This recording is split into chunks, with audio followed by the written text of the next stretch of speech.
Midnight music.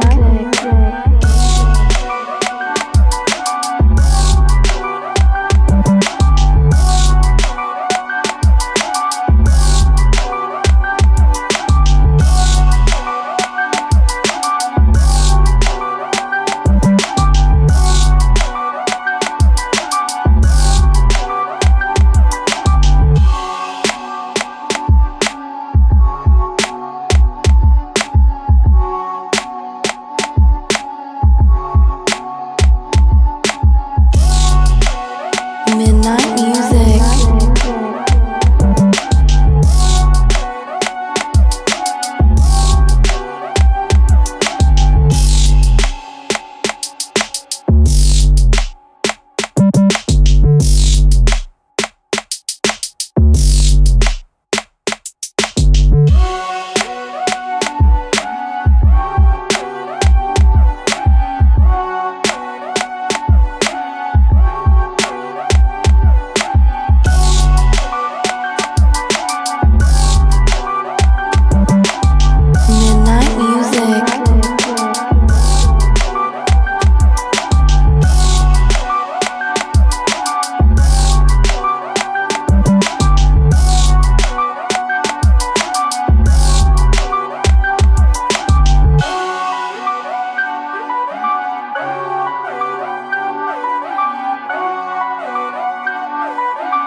Midnight music.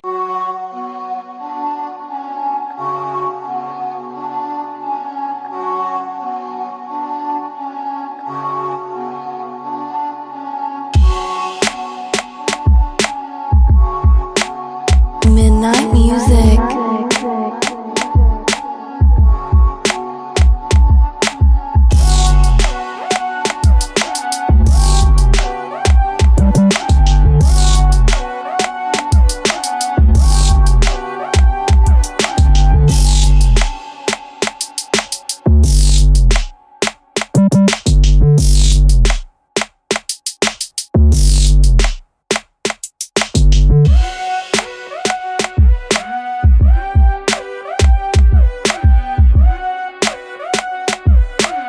Midnight music.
Midnight music.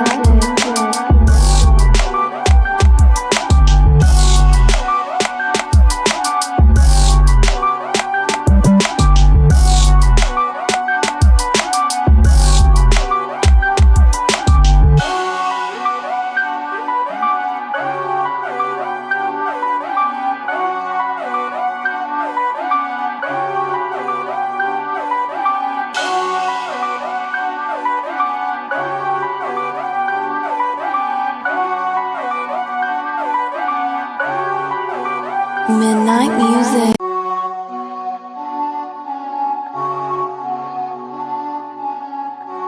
Like and I just gotta tell you, Ricky, I just look at the TKO stock every single day, Keeps and it's going up. more than doubled since I originally bought it last year. It's at $176 a share, which is fucking crazy. What did you buy it at? Under 100? I bought it at 80. I originally bought it at 80. Nice. Yeah, I have like just under 14 shares I bought here and there throughout the year. Not bad. So I'm not saying, don't buy a consultant advisor, yada yada yada, but it's done very well for me. Yeah. They're not giving dividends. Still can't afford a house, but hey, baby steps. They don't do dividends, do you know or not? Or they do. Yeah. Oh, they do. Okay, not bad. They should. Dude, I was waiting on my last tax statement. Yeah. My last form for dividends, and I opened it. I was like, oh shit, I'm gonna get hit. Yeah, my mutual fund did pretty good this year. I'm like, fuck. What is up, Tommy T Dog Lindell? You must be new here. Thank you for joining us. We're about to get started in a little bit. We're BSing right now. It's been a couple of weeks since we've done a show, and a fair amount has happened. A fair amount has happened, but yeah, we're gonna get the show. Did you watch the Super Bowl, Will? I didn't. I missed it. So I was in West Virginia this past weekend for Nash's bachelor party. I was gonna say, I'm so sorry. No, dude, it was great. Dude, literally, it was just a log cabin in the middle of the Appalachian Mountains with a keg, steaks, skewers, like this meat. Meat. So totally disconnected from the outside world. Yeah, it was great. We had Wi-Fi, so we were totally connected. Oh, very good. Like, very nice. no, it wasn't super disconnected, but no, it was Tommy T Dog, a girl. Sorry, Tommy, but welcome anyway. Did we misgender Tommy? My apologies, Tommy. Yeah, but it was great. But West Virginia is a far ride, so I drove my car down to Nash's house on Thursday. Yeah. Then drove back West Virginia to Pennsylvania, then Pennsylvania back to Hoboken. I didn't get home till 6:30, so right when the game kicked off. And you just probably crashed. Pretty much. I just showered and just laid in bed. And I don't have cable, so I couldn't watch the game. It was free on Tubi, I think. Was it? Yeah. I could have watched it. I really just didn't care. I wanted to watch the halftime show, but even when that rolled on, I still didn't really care. I was like, I'll see the clips of the halftime show, and that's exactly what I did. I saw what's her name, Crip Jansing. I saw Serena Williams. I didn't recognize her at first. I had to see a meme about it. It took me by surprise too. Yeah. Yeah, like the halftime show, I saw the Not Like Us, which is in the ending, which is the important part I saw. You can watch the whole show is online. The NFL put it up like pretty quickly. Yeah, I know, dude. I saw it. It got the total amount of views that Usher did last. So what Usher got in 11 months, Kendrick got in like 2 days. Nice. It is not. It was the numbers came in. It's the most watched halftime show of all time. It beat Michael Jackson's original halftime show. Wow. Yeah. Then I saw like 1.4 million people stopped watching the Super Bowl after the halftime show. In my opinion, I enjoyed the halftime show, and I understand. Like, it's one of those things where like it's a performance, but it's also kind of like it is a very big kind of. It's an artistic statement. Yeah, I saw all the like the hidden references and the meanings afterwards. I was like, oh, that's pretty cool. Yeah, the PlayStation controller was beautiful. That he did. Do you know what someone figured out about the PlayStation controllers? No. So you didn't notice there were 4 shapes. It was an X, a circle, a square, and a triangle. I thought that was like Squid Game. No, it's PlayStation. Oh, okay. That was his idea. So what people realized that those shapes would light up the shapes lit up in a certain pattern, and someone figured out the pattern was the GTA code for full health and full armor. I was gonna say it's gotta be a cheat code for something. Yeah, it's a cheat code. Oh, that's so funny, dude. It's layered. Like I'm not a huge fan of Kendrick. That's fair. His like I like he's a good writer. Like I'm not gonna say he's a bad artist. It's just not for me. It's not you, yeah. He was I respect a creative genius. He's a Pulitzer Prize winner, right?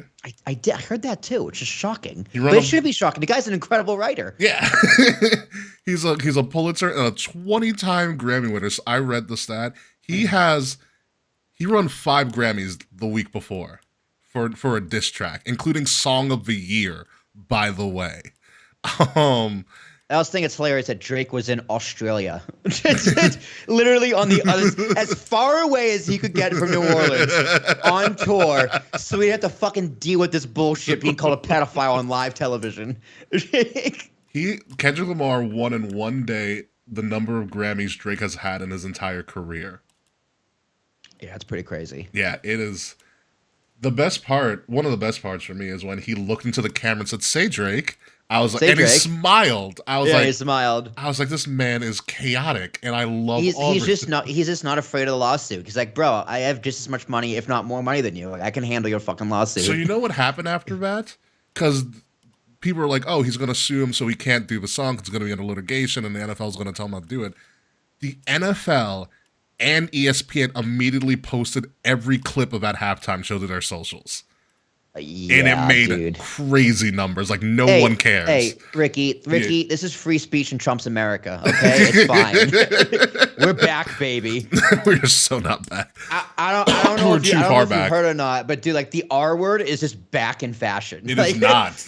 I have seen and heard the R word being more used like in media, mostly comedy to be fair, than I have in like the past 6 years. Comedy's always been kind of a lawless place.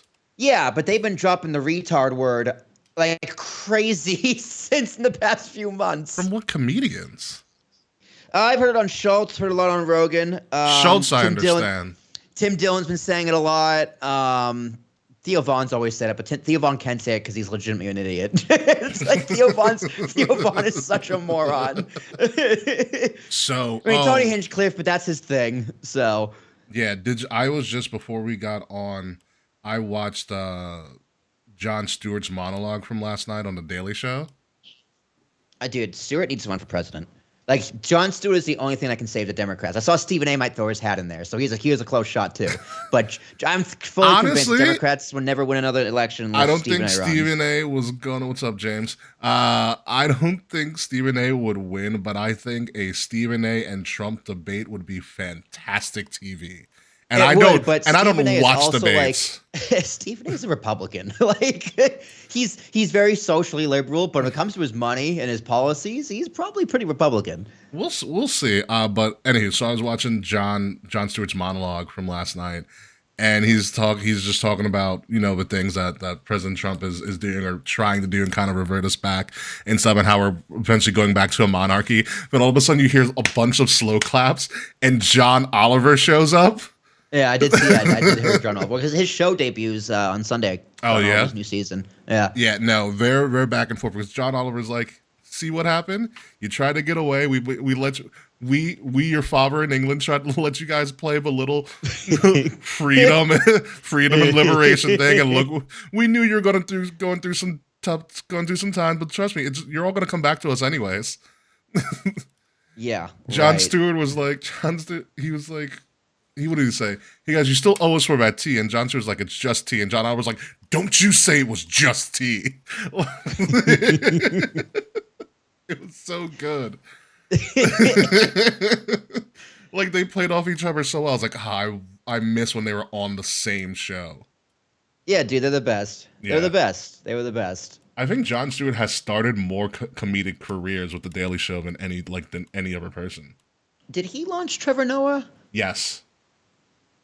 I think Trevor Noah was a correspondent. Yeah. At some point, I know he's doing. I mean, Josh Johnson's doing wonders even by himself without being on the Daily Show. Have you ever listened to Josh Johnson? I don't know Josh Johnson. He's good, dude. Okay, correspondence. Steve Carell. Yes, that was 99 to 2005. Mm-hmm. Wyatt Cenac. Yes. 08 to 2012. Mm-hmm. Okay, I did know Michael Che. He was there. He wasn't there for that long though. No, he wasn't. Months. Yeah.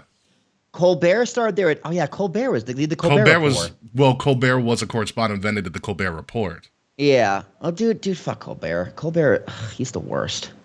I haven't watched him since the Colbert Report went up here. Ironically, do you know how Colbert would have like a musical guest? So in the final show of the Colbert Report, his musical guest was Kendrick Lamar. Amazing. Ed Helms was on Daily Show. I didn't know that. There's a lot of correspondents that have just done crazy stuff. Jordan Klepper. Jordan Klepper's pretty funny. Jordan Klepper's good. Oh my God, Asif Mandi. Mm-hmm. I remember when yeah, he's really funny. Hassan Minaj, funny Hassan Minaj too. was there, yep. Olivia Munn started on The Daily Show. That I did not know. June 2010 to September 2011. Yeah, John Oliver. I don't know who Rob Riggle is. Oh, I do know Rob Riggle. You know Rob Riggle. I know him by face. I don't know him by Yeah. name.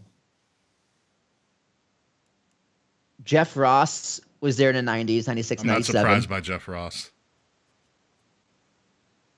Denny Siegel. She was on Who's Line. God, I love classic Who's Line. Okay, different Matt Walsh. That's good to know. Fair point. Oh my god, dude! Dave Attell was a contributor. Dave Attell, one of the most legendary comedians ever. Oh yeah, he used to have a late night show. Brennan. Neil Brennan's a real good comedian. He's the co-writer of Chappelle's Show. Yes, Mick Foley. That I didn't know, but I can see Mick doing some bits. Was a contributor. Yeah. November 2009 to June 2013. Mick needed something to do. I get that. He might just be a writer. Dimitri Martin. I love Dimitri Martin. Dimitri is such a vibe of comedy. He is. Because he's so mundane and boring, and his jokes kind of take a second. Once they hit, you're like, dude, this guy is the smartest comedian ever.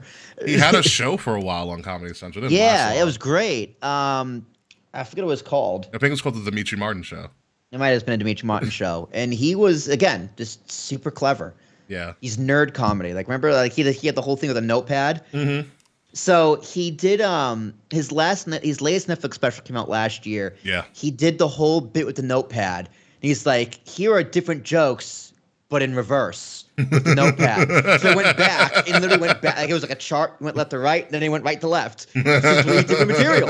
I'm like, this guy's the fucking best. Oh my god! But yeah. So wait, where in Tommy T Dog want to know where in West Virginia you were? Oh God, I forget. But it was right over the border from Maryland. It was like Beverly Springs or something. Okay. Yeah. How often did you listen to Country Roads? A lot. I figured. A lot. Yeah, my buddy McLeod was just thought he was funny playing Take Me Home Country Road a lot. I hate that song with the dude. That's funny because that song's not about West Virginia. It's about Western Virginia. The Blue Ridge Mountains and Shenandoah River are in Virginia. Yes, that's true. Although, fun fact, West Virginia actually seceded from Virginia because they wanted to be part of the North. Correct. They didn't want to have anything to do with slavery. That is correct. Yes, that is the reason West Virginia exists. And then what happened? And then they're like, oh, damn it, they're a state, aren't they? Yes. Oh, man. All right. It's a pretty quick and easy show. It's literally like 3 things that we're doing. Royal Rumble. Are we talking about the releases? Yeah, I was gonna jump that in there. You know, I don't remember most. Talking about. Yeah, that's what we're talking about. There's one in particular. I'm like, ooh, I didn't expect that to happen. Yeah, we can talk about that. So yeah, Royal Rumble releases, AEW, and that potential disaster of a show, and Vengeance Day, which I think is going to be incomplete because they're probably going to do some last minute. We only have 3 matches solidified for Vengeance Day. I think they're going to put on 2 more as we do the show. Yeah, because NXT is airing right now, or in a few minutes. It's going to air in an hour. It's going to air in an hour. Yeah, I considered. I was like, you know what? I could drive to DC for a weekend, and I was like, maybe not. I will seriously look at the theater for MSG though, because I love. I can check the. I mean, the last time we went to our first live NXT show when it was me, you, and Will, was we went to the theater. Yeah. For that house show. Yeah, it was great. So to see what they do for a live like a live television taping, or a live TV show would be interesting. How we're going to set up that theater. Is it on a pay-per-view, or is it like a TV spec? It's a network TV special. Network special. Yeah. Okay, that makes sense. Okay. Yeah, because Roadblock. Still. Yeah, it's like, oh, okay, interesting. Let's see where this goes. So, but yeah, I am pretty much ready when you are. All right, starting in. Let me mark the audio. Starting. No, I said let me mark the audio, motherfucker. Yeah, get it. All right, starting in 5, 4, 3, 2.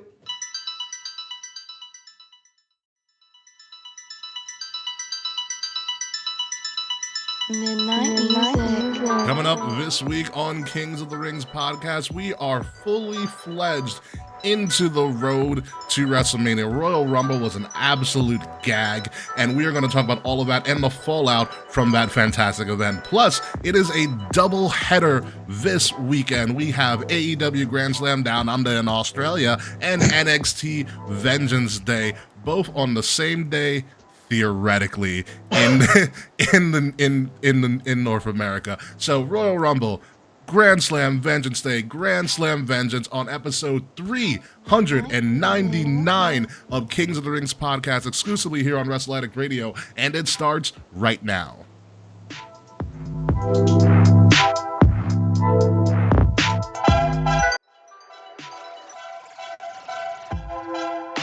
Midnight music.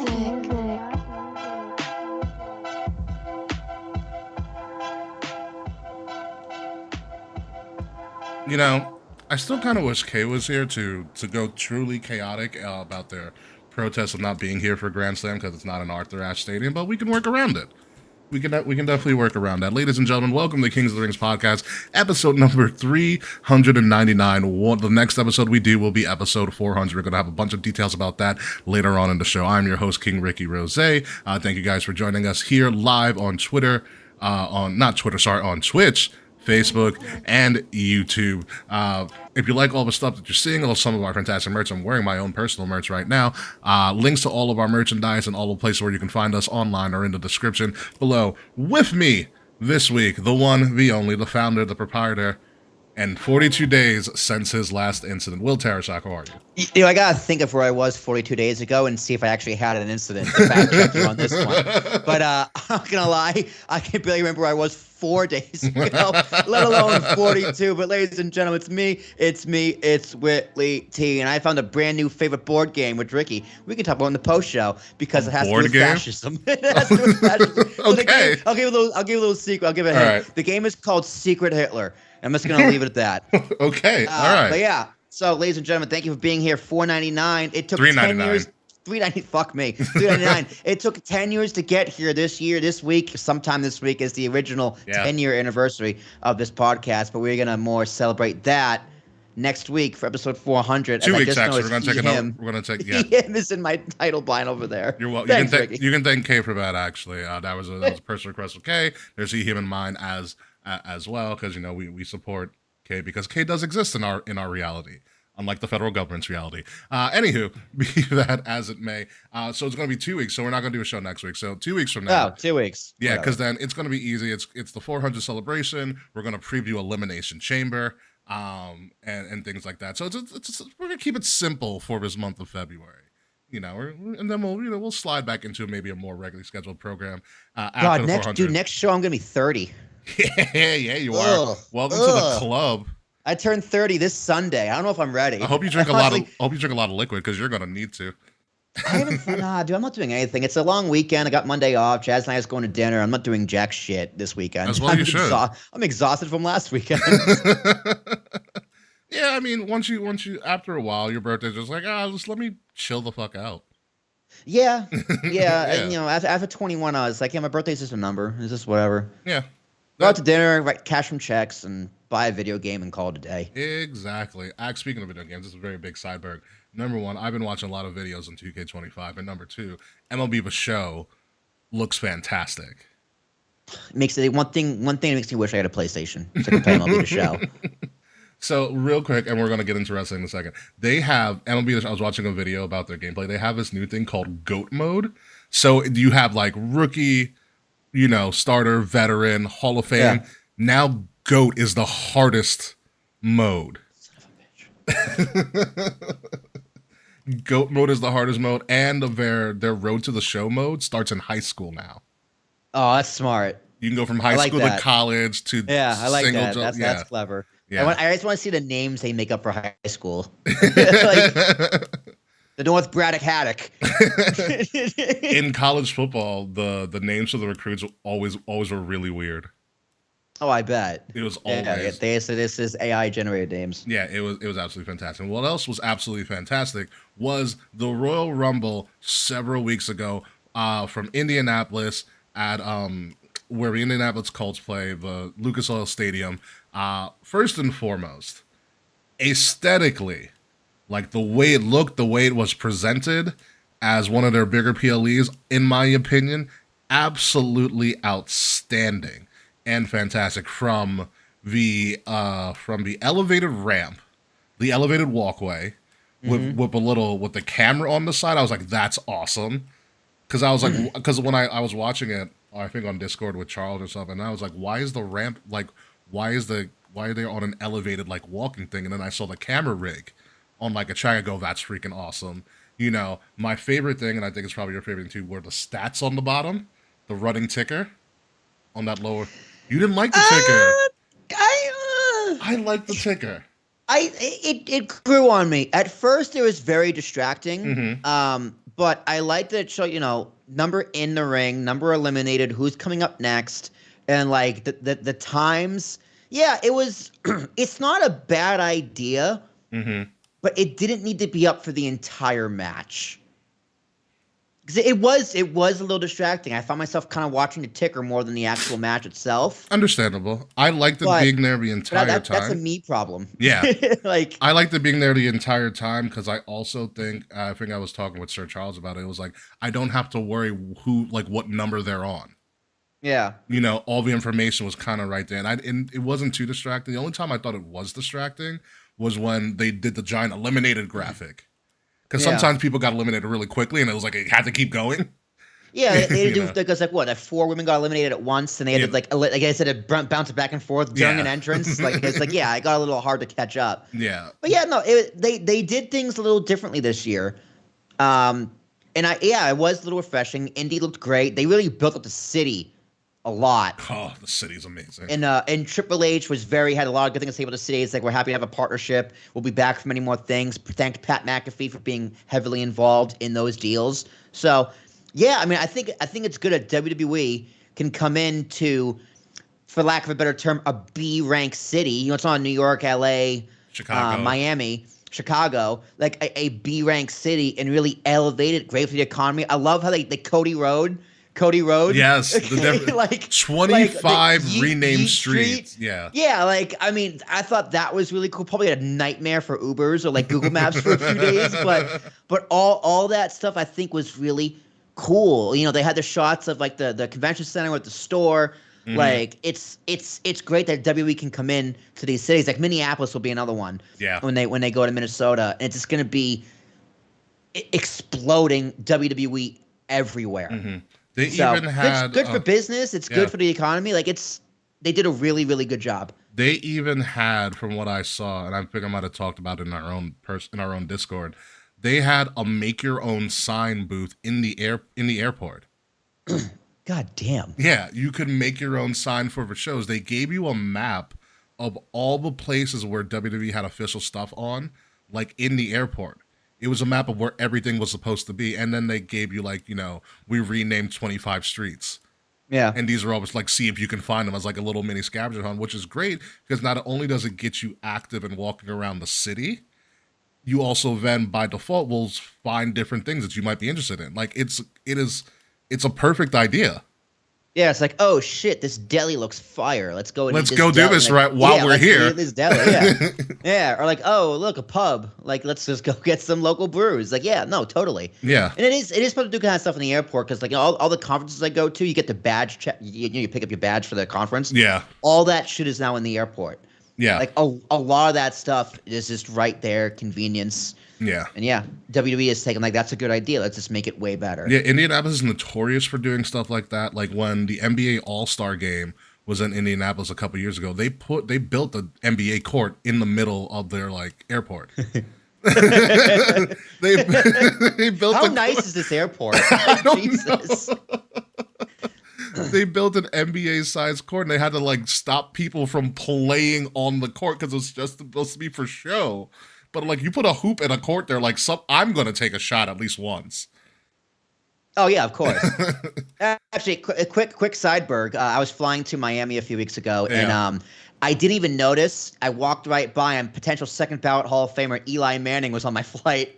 Guaranteed second ballot. He didn't make it this year. Yeah, I know he didn't make it. So I really just want to tell a story so we can joke that Eli Manning is not a first ballot Hall of Famer like Jeff Hardy. Yeah, right. Oh, Kay's gonna rip you for that one. They know it's true. Yeah. He turned it down. He's technically second ballot. I saw Eli at Comic-Con a couple of years ago. He's a big dude. Like Eli is 6'4". Problem. He's a former NFL player. Like, Doesn't yeah, he has mean to be anything, huge. but like QBs vary in height usually. But I didn't know he was that big when I first saw him. And things like that. But back to the city of Indianapolis and aesthetically the Rumble. For me, I was thinking about this when I was watching the show. I was like, if they're gonna do this for the Rumble, this needs to kind of be the Rumble thing, the elevated stage. I love the track. The camera that followed them as they walked to the ring. It kind of made it seem like, because we associated a couple weeks ago as this is like homecoming, but then it kind of turns into like fashion week, because it's kind of a homecoming and a fashion week for WWE, because you never know what someone's going to come out in. You never know who's going to show up. I think the more appropriate term is Royal Rumble is a fashion week for WWE. That's interesting. You know, but I like the runway look. I love the camera angles of them following. Like, it was just, from a production standpoint, I was like, this is unique. And WWE, since forever at this point, has really lessened how their stages look. They've gone for a very minimalist thing. Yeah. But if they can make their big fours or even their fives uniquely different in subtle ways, like if the Royal Rumble has this runway, you have the big ass stage for WrestleMania, which is always going to be a staple. Then your SummerSlam, don't put a runway on SummerSlam. Give it like the flat surface like they did in Cleveland. Yeah, the ramp. Yeah, no. The walkway. Just the walkway, not nothing elevated. Like those things will make every big show at least look different. Because I like it for SummerSlam too, because you can sell more tickets and you can look like there's more people. Like, remember Royal Rumble in 2020? They came out of the dugout because they were in Arizona. Yeah, they're in Houston. Houston. Yeah. Yeah, and they came out of the dugout. I was like, okay, that looks really cool. Like, that looks cool as shit. Like, yeah, that's really, it was different. Yeah. So yeah, no, definitely, I hear 100%, and I like the idea of like the walking down the runway. Yeah, that's what it looked like. Because they all get in the ring and they all have their moment. Right? Like Chelsea Green, right? She has her crazy outfit on, comes in, does her little spot, then hides in the corner. Jordan Grace comes in, has her muscle movement, picks up what's her name? Piper Niven. Piper Niven, and then slams her down. And then she kind of just fades away until she gets eliminated. Yeah. So yeah, it is kind of like a do the runway, have your moment, and then just go into the rest of the match. Yeah, and let's start with the Women's Rumble. Number one, Chelsea Green, absolutely hysterical. So great. She's so good. She's so good at what she does. Yeah, it's great. She was on someone's show, and she's like, I have no problem making an ass out of myself. I love to do it. I'm like, you're perfect for your role. Exactly. That's why she gets pushed. That's why she gets pushed. Yeah.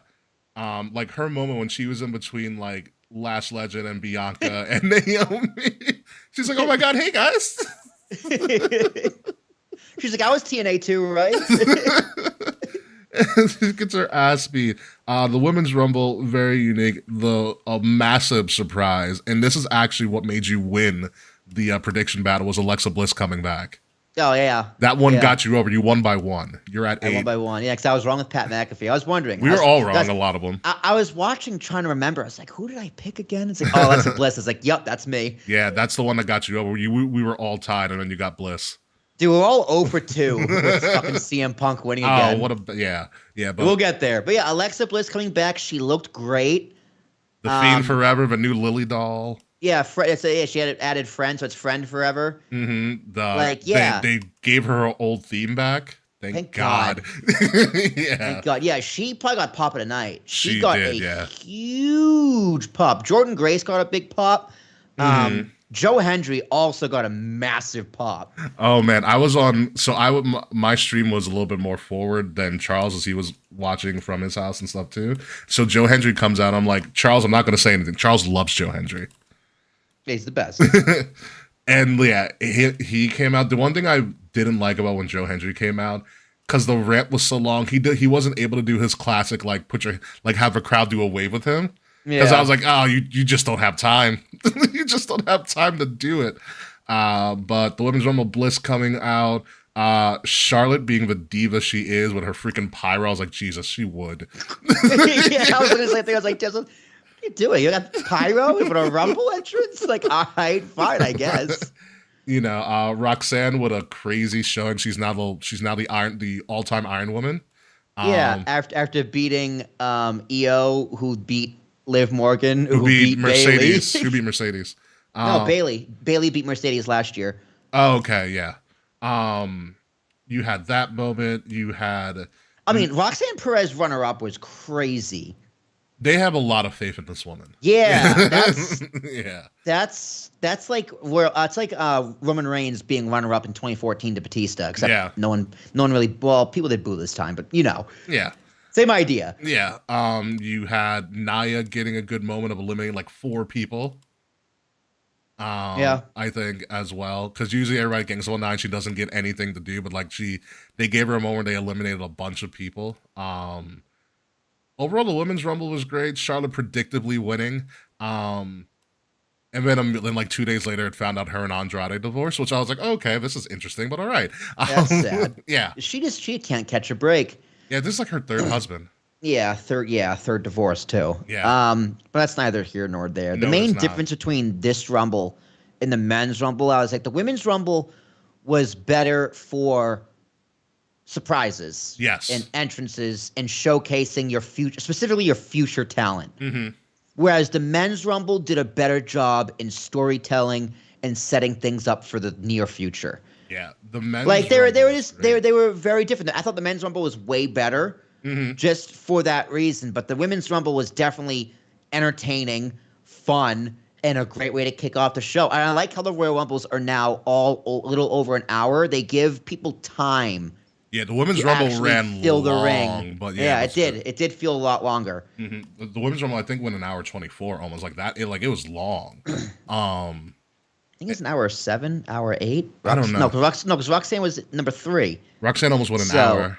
Yeah, no, she did go over an hour. Yeah. Her, EO, and Liv all went over an hour and 4 minutes. Yeah, I was say the stats are on WWE's website, I believe. Yeah.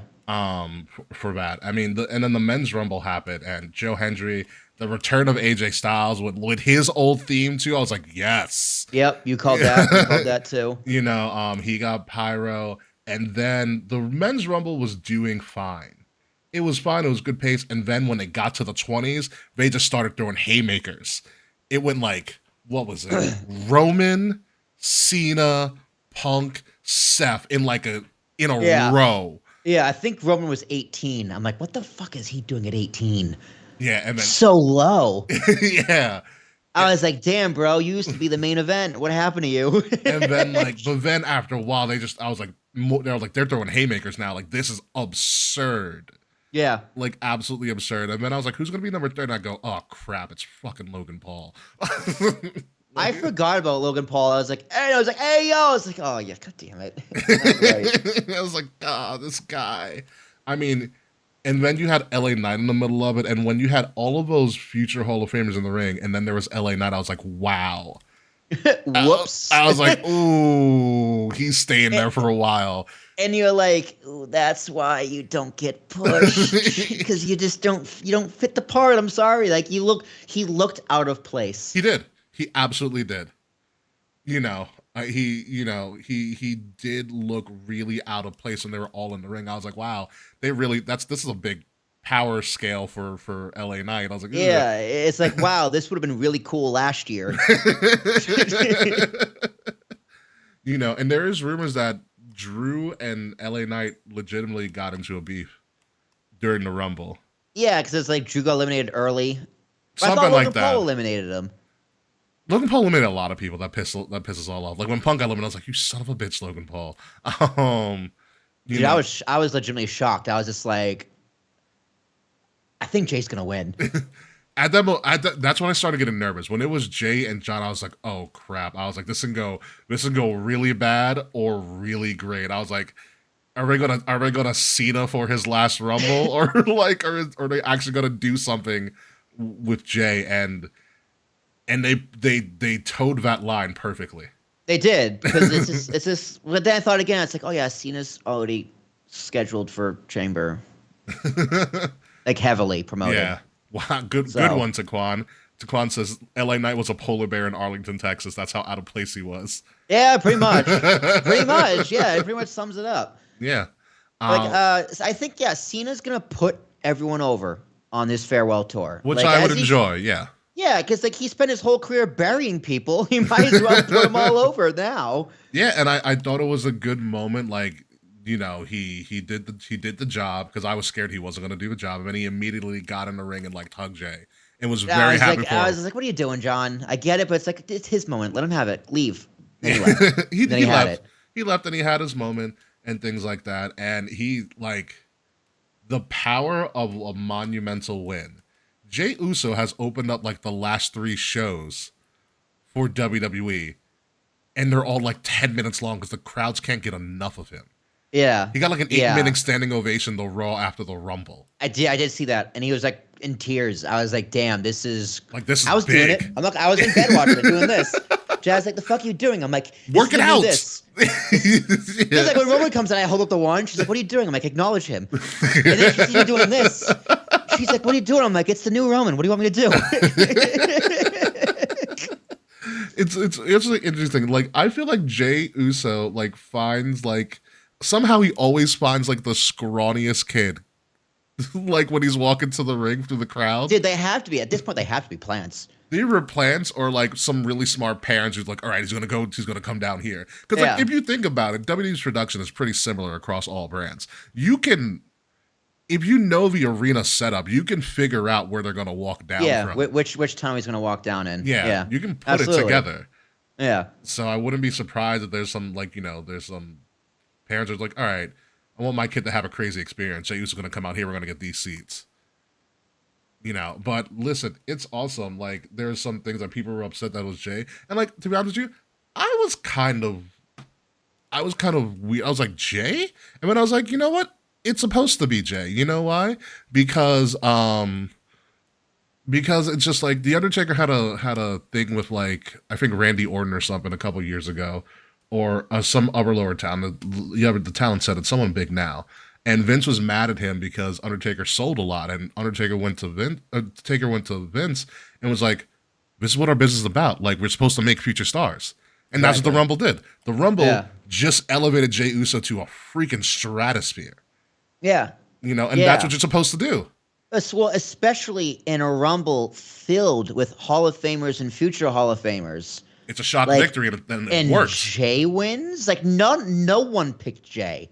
I didn't pick. I was None like, of "There's us- no way." No, I was looking at who's being at Final Four, and I was like, God, Jay's 5. Yeah, But no, I mean he's Triple H is listening. He hears the crowd. yeah, He sees the merch. He sees segments running potentially long. He's seen the progression over the past 4 years. He's fucking earned it. yeah. And he saw the match he had with Gunther at Saturday Night's Main Event. So, yeah, run it back. Run it back. I love it because how many for years we've been saying the Rumble's a chance to put over someone new. Yes, And you know, Jey Uso's in his 40s, but that is literally your prime in wrestling. That's the Like your prime, early baby. 40s. Yeah. It really is your early 40s.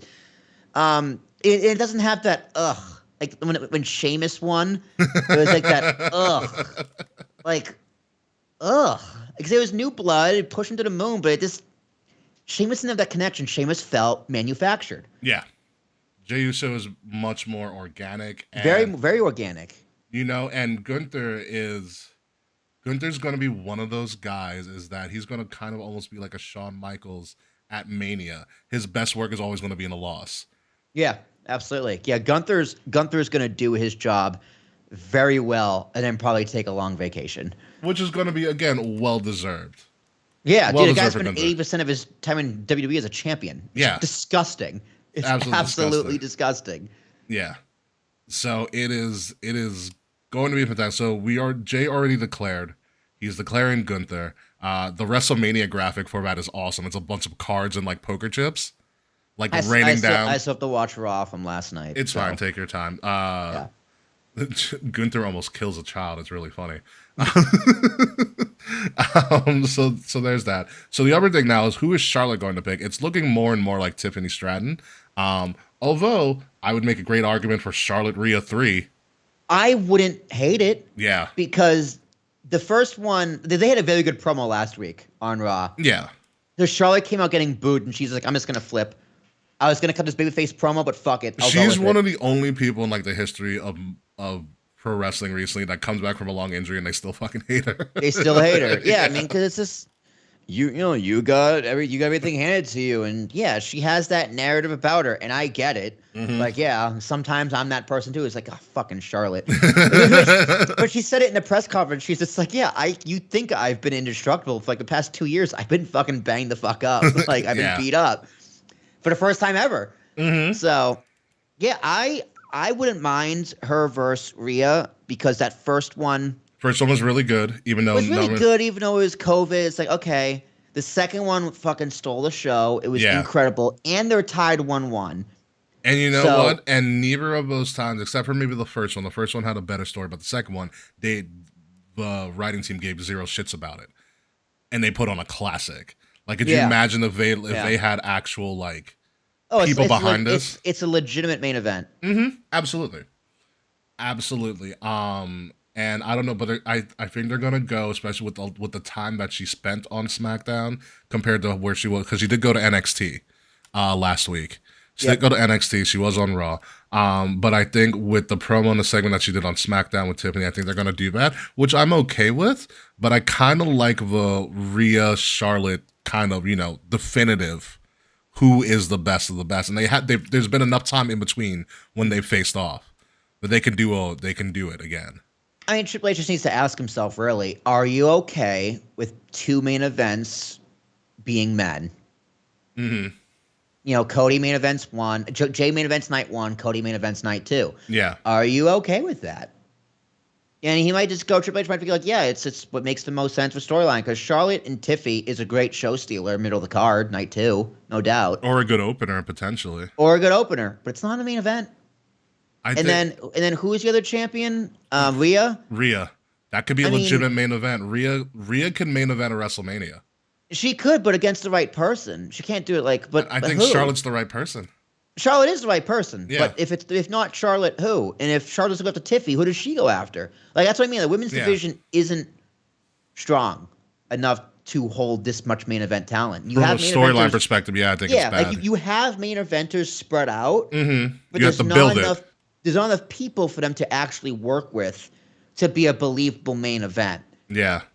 The only thing I think is legitimate main event status for like a night 1 or a night 1 more so, because night 2 is going to be Cody. That's almost a definitive. Yeah. Is I think Charlotte and Rhea, Rhea's been built up to the stratosphere. Absolutely. And Charlotte's been built up to the stratosphere too. And I think from a promos perspective, from a presence perspective, I think they can build a fantastic story that could be main event worthy.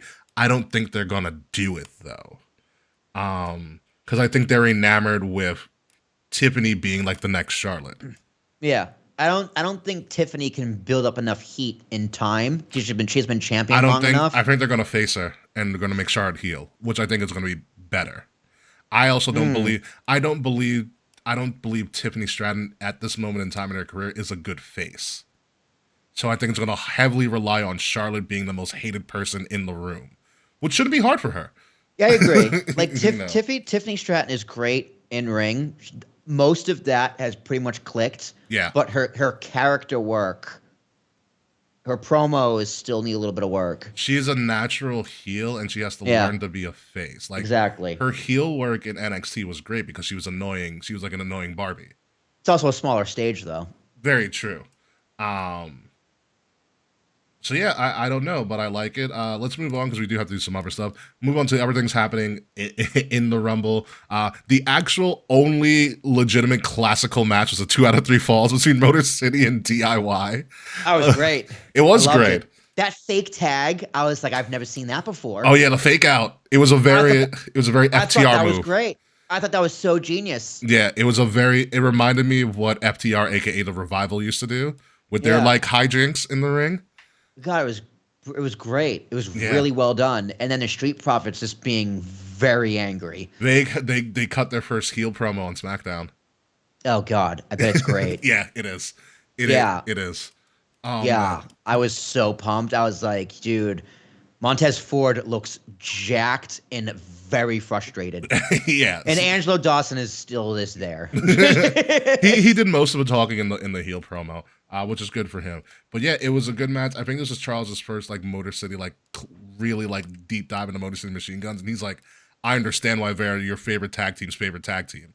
Yeah, they get Yeah. it. They've been around forever. It's seamless. It's a shame that the match ended the way it did, but it's fine. Yeah. You know, they were They're so clean. They're Yeah. so clean. They're so smooth. They're so good, and they're so small. It's crazy. And it's like they just don't stop. I have a feeling like they've been wrestling for so long. They just know what the other one's gonna do. Yeah. Oh, 100%. Yeah, and then we have a damn near a death match, but a very light death match in wrestling terms between Cody and KO, the ladder match. Goodness Ow. gracious, yeah. Ow. I was just saying ow. Ow. Over and over and over again. Just fucking ow. I will say Stop they it. did get me when Kevin did the corkscrew suplex Yep. on the ladder, and Cody just legitimately did not move. Like he didn't move. Like the ref came and tried to shake him, and I was like, he's not moving. Yeah, Like, yeah. I don't think he's okay. Originally freaked out. And then Sammy came out. I was like, oh, thank God, storyline. And then did nothing, which happened to be the story. Yeah. You know? Yeah. And Kevin's just like, you saved Roman, but you just watched me get murdered. Fuck you. That did And that's scare gonna me. be. I mean, it's like remember they did this match a few years ago, and it's kind of just like, forgotten about. Well, the this one, yeah, is gonna be remembered. yeah, but also remember, I think the last time Sammy came out to an Extreme Kevin Owens match, it was when they did the Hell in a Cell, and Kevin and someone was gonna. It was like I think it was like Shane versus KO, and someone was gonna jump from the top of the cell onto KO on the announce table, and Sammy came and pulled him out of the way. This was like 2017. Oh my God, I forgot about that. Yeah, because that started Sammy's heel run. Yeah. And so it's kind of a parallel to that. And Huh. this, yeah, because Sammy was wearing very similar all black and saved KO, and this time he didn't save KO, which I thought was very, very interesting. With that, and also very interesting that KO stood in that position after the Alabama Slammer for like 20 minutes. Like, is anybody going to put him right side up? Oh yeah, it was just face down, ass up in the ladder. Yeah, I was like, why is he still like that? I was like, that can't be comfortable for anybody. That's the point. You gotta sell it. You gotta sell the injury. He was just really struggling. He struggled getting up that ladder too. He was beat up. he struggled getting those two belts down. Like, you know what he should have done? He should have taken the Wayne Eagle belt and just thrown it in the garbage. Just thrown it down the ground. You know what he this. should This have is the real done? belt. Because I think what he wanted to do was unhook the entire thing, because people have done that before. Cena did that when Yeah. he unified the belts. And Yep. then he was like, I'm going to take both of them. I was like, dude, just unhook the whole thing. It counts the same. But he did that. That's going to work. Maybe he was afraid of falling. I'd be afraid of falling after taking bumps that they did. yeah. Like, I'd be very afraid to do that. But overall, the Royal Rumble is absolutely fantastic. It's a solid 9. I haven't watched it back yet, but a solid 9. The pops, I agree. Very solid the 9. surprises, the entertainment. Over 4 hours for 4 matches. Before we move on, do you want the triple threat between Roman, Seth, and Punk? No. I don't either. I can't tell you how much I don't want to see that for no reason. Because there is a thing where like Paul Heyman owes Punk a favor, but I do not believe the favor Give me a should triple threat be match that means nothing. Yes, to get into that. Yeah.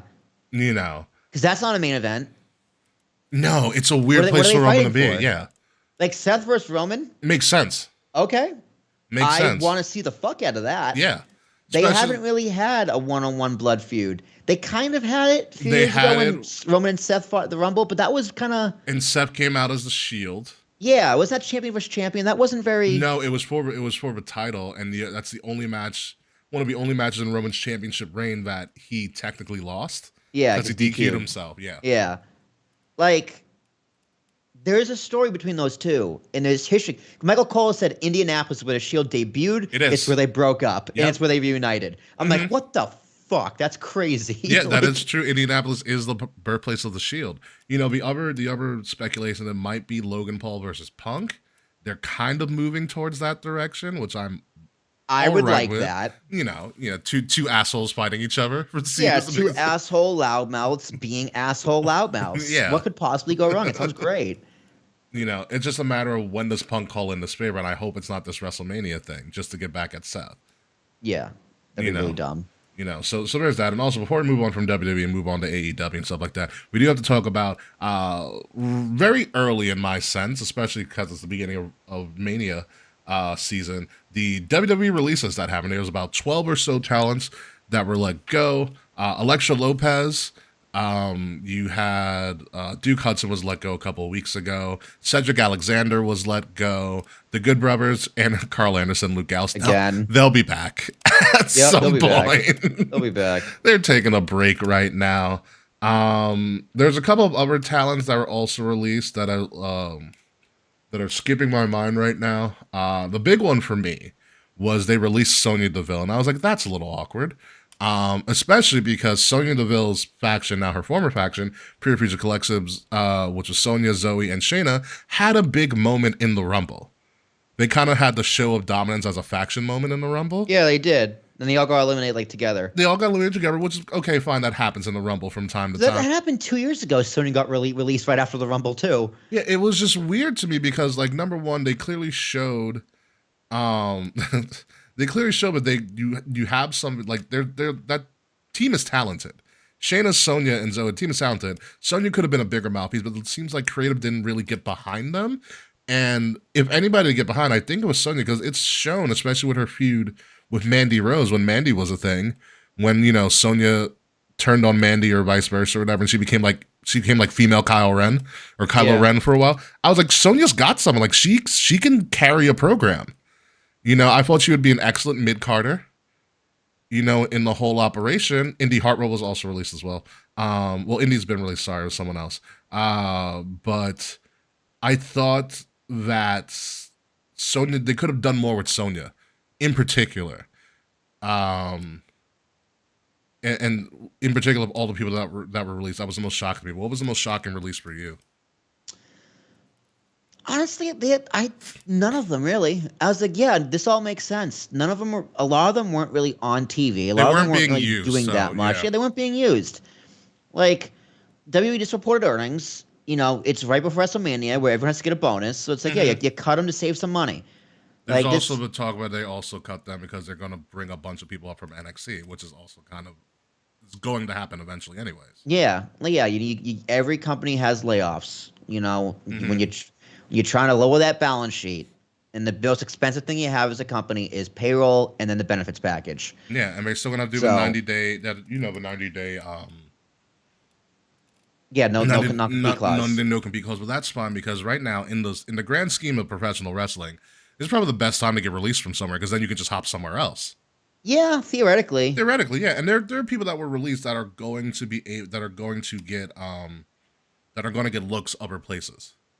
Yeah. It's not going to be that big of a thing. Paul Ellering and AOP were let go, but they weren't being used. Sonya being let go.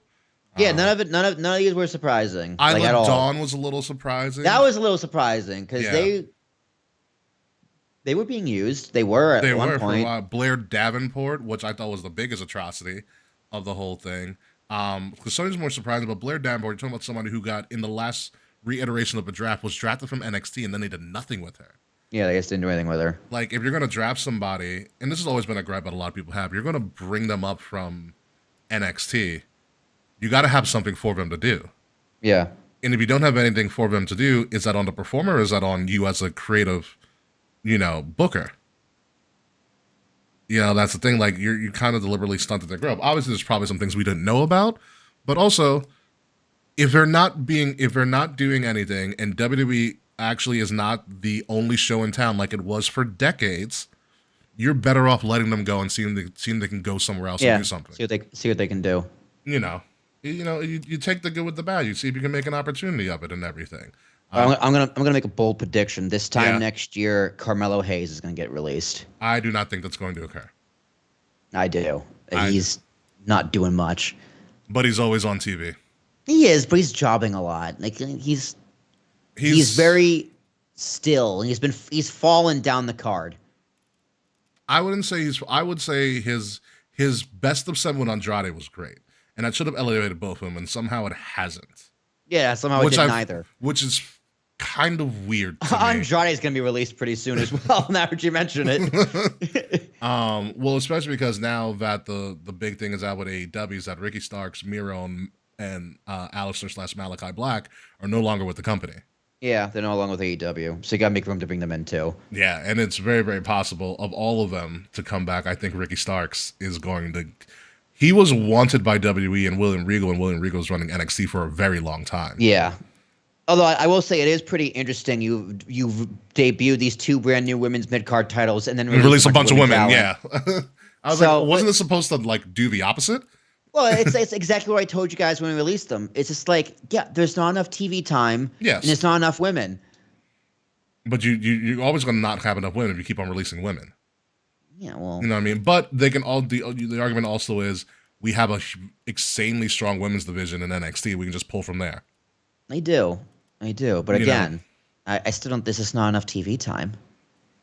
Yeah, it's a lot. It's a lot. It's a lot of people for. They're getting to the point where it's like it's a lot of belts for and not enough time. people. Not enough time. Yeah. It gets to the point where there are going to be some. In my opinion, there should be some belts and championships that should be TV only storylines. Yeah, like why is the women's IC title in the women's chamber? Yeah, that's a weird one to me. They do more with Chelsea. Well, Chelsea, I think, also does more with less because she's Chelsea Green. No, is she Yeah. also in the chamber? No, she's not. Okay, I was She's gonna not, say no, because no. what's her name? Her and The Michin IC are title. going at it.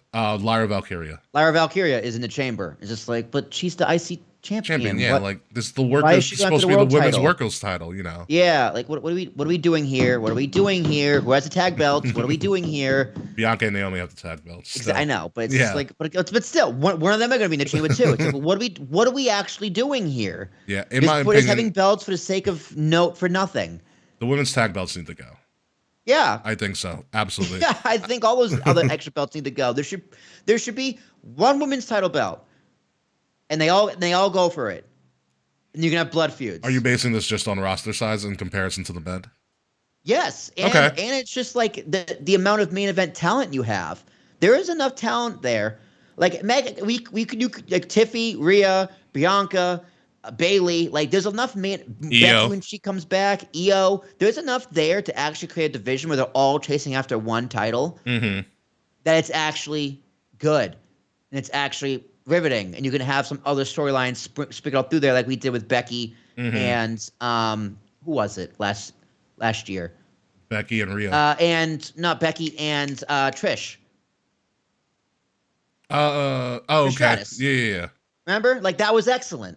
Mm-hmm. And instead, it's just like, well, let's just have belts for the sake of having belts, so the internet will shut up for a few weeks. It's also very possible. It's also very possible that Nikki Bella returns. Which I'd be cool with. You know, we also didn't mention her, but she had a good moment. I was very happy for her. I'm not the biggest Nikki Bella fan at all. I was very happy for Rand. Yeah, that too. I can see him like freaking hip swaying in his own house. I wonder what he was more excited for: the Eagles winning the Super Bowl and Nikki Bella coming back at Royal Rumble. I'm gonna say Nikki Bella coming back at the Royal Rumble. I'm leaning towards that. I'm gonna say the Eagles. The guy loves the Eagles. So there's that. I wonder before we move over to AEW, and we're gonna get off this for a second, but I wonder, in particular, if the writing team does both shows. You know what I mean? That's a good question. Because if you have ideally for me, if I had all the funds in the world and was doing, had WWE style of a promotion, I would have separate writing teams for separate shows.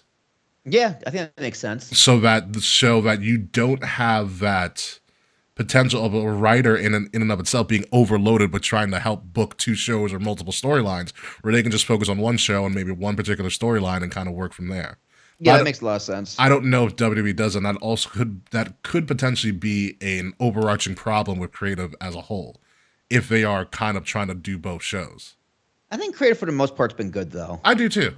It's just me being speculative. Yeah, but it's like but you need to have something at the bottom of the card that's just kind of like, oh, okay, this is kind of shitty. It's kind of there, yeah.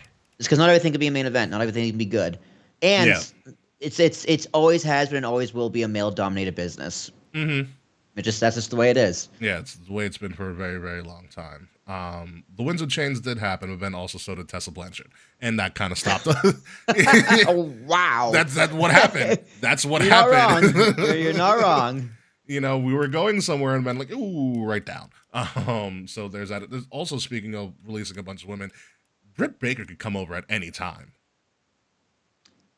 That'd be cool. That's strong rumblings of that potentially too. That'd be really cool. You know, the strong rumblings of that too. So there could be a bigger reason besides NXT call ups that a lot of people, especially a lot of the women, were released at the time that they were released. So stuff to look at down the road, especially in the road to WrestleMania and post-Mania Raw and things like that. But moving on to AEW is putting on their Grand Slam show. Okay, I want to be very clear about that. This is a show. This is not a pay-per-view. This is not Dynamite Grand Slam. This isn't Collision Grand Slam, even though it's happening technically on Saturday. This is a show, kind of like a Saturday night's main event. That is what it's boiling down to. AEW in the last weeks has explicitly said it is just Grand Slam. It's not Grand Slam pay-per-view. It's not Dynamite Grand Slam. It's not Collision. It's just Grand Slam. What that means, no one knows, because the big pay-per-view that they're actually moving and booking towards is Revolution in the beginning of March. And Grand Slam just so happens to be here. This seems very disorganized. Yes. Yes, it is. Also, if you remember, Grand Slam was supposed to be at, I think, a giant rugby stadium called the Suncorp Arena. Due to not so great ticket sales, they downsized the event to what's known as the Brisbane Entertainment Center. So it's looking rocky right now. You know what's going to be even more rocky than this? It is going to be on Saturday, February 15th, 2025 here in the States. It's going up against NXT Vengeance Day, but not really, because you know when this show is going to air. By the way, it's also going to be able to be streamed on Max as well. Probably like 6 a.m. Incorrect. You will be able to watch AEW Grand Slam from Australia after NBA Saturday Night All-Star Weekend. Good luck with that. Okay, they are hoping for a 10:30 start time for this to start being aired. What? Yes, because NBA All-Star Saturday nights. What time is that local time in Australia? It's the next day. It's in the morning of the next day. So I'm assuming it's probably going to be pre-recorded. Yeah, I would think so. Yeah. God, none of this makes any sense. I know, especially because if I had to choose, and I hate to say it as a pretty hardcore wrestling fan, if I had to choose between watching the dunk contest and watching AEW Grand Slam, I'm probably choosing the dunk contest. Yeah, I haven't watched a dunk contest since Kevin Durant and Durant's never been in a dunk contest. Didn't he have a Durant and Howard years ago? Dwight Howard went up against Nate Robinson. That's right. Yeah, that's Kevin Durant has never done the dunk contest. When what's his name? Did the Superman? Dwight Howard did the Superman and did the sticker of himself. Yes. I like the top of that. That's probably the last one I watched. Maybe that a year after that or 2 years after that. You should see the 2016 dunk contest is the craziest dunk contest ever. That was from Toronto, actually. God, it's NBA All-Star Weekend is always my birthday weekend. Yeah. Yeah. And so as the schedule goes, NXT Vengeance Day is starting at 6 on Saturday, which is going to be a couple of hours before NBA All-Star Weekend really kicks off. By the way, Bailey's a part of All-Star Weekend. She's in the celebrity basketball game. Oh, really? That's pretty cool. Yeah. She's on that cake bounce on the court. She's on Raw, like bouncing a basketball all over backstage.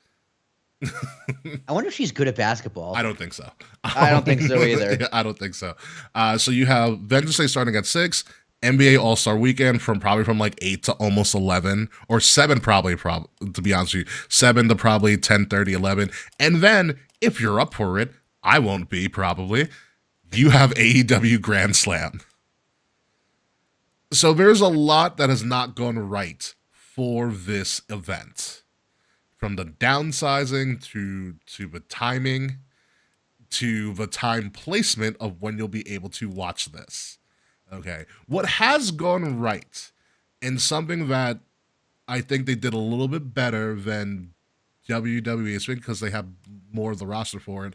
In every match that has been announced for AEW Grand Slam, excuse me, there is somebody from Australia, from the country of Australia, in a match.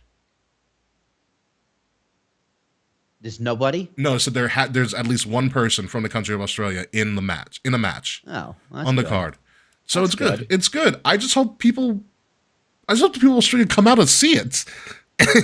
You know, because like when the ticket sales started getting bad, I was like, oh, I don't know. Maybe that's the reason they kind of downgraded this from not a pay per view to just Grand Slam. Like to me, it's weird that they didn't give this a designation.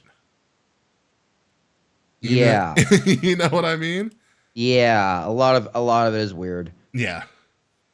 Yeah, it's that's the thing for me. I'm like, this is awkward. Be that as may, the card is what it is. We're gonna go through the card. Will's gonna do his predictions right now, and I know Will has no idea what's going on, so I'm going to try to Not a clue. I'm going to try to explain to you as best as possible because I have been watching.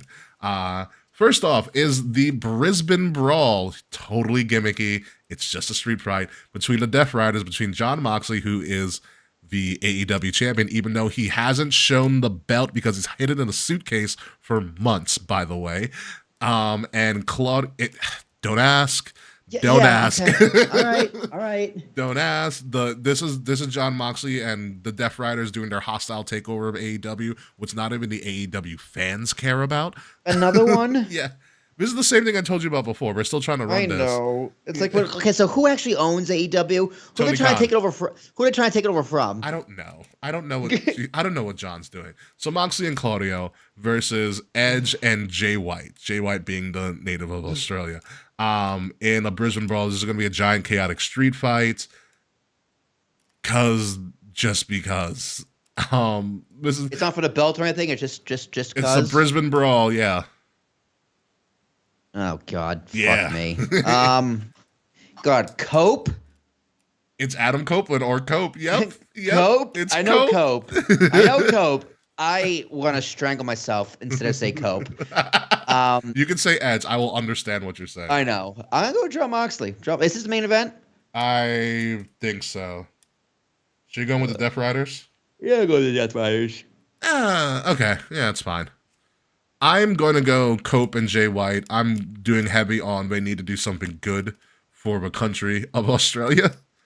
So having Cope and Jay White win something, especially because the Death Riders have been kind of running roughshod with everybody, and the fact that it is a Brisbane Brawl, essentially a street fight, no rules, there could be a lot of shenanigans, a lot of dustiness going on in this match, which I think will benefit Cope and Jay White. So there's that. The next match on the card, probably the most intriguing match, we have a rematch of the AEW Women's Championship.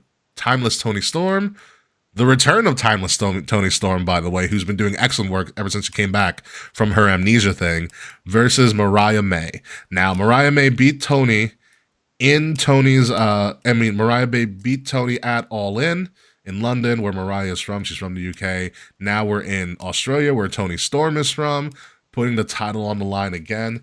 My prediction for this, especially because she is so hot right now, and I know I'm not supposed to be booking smart because it's AEW. However, I think Toni gets her lick back and beats Mariah May in Australia. I agree. Yeah, you beat me in my hometown. I beat you in my hometown. Yep. And I like that she's timeless again. The black and white gimmick. They just like, fuck it, we're bringing it back. Yeah.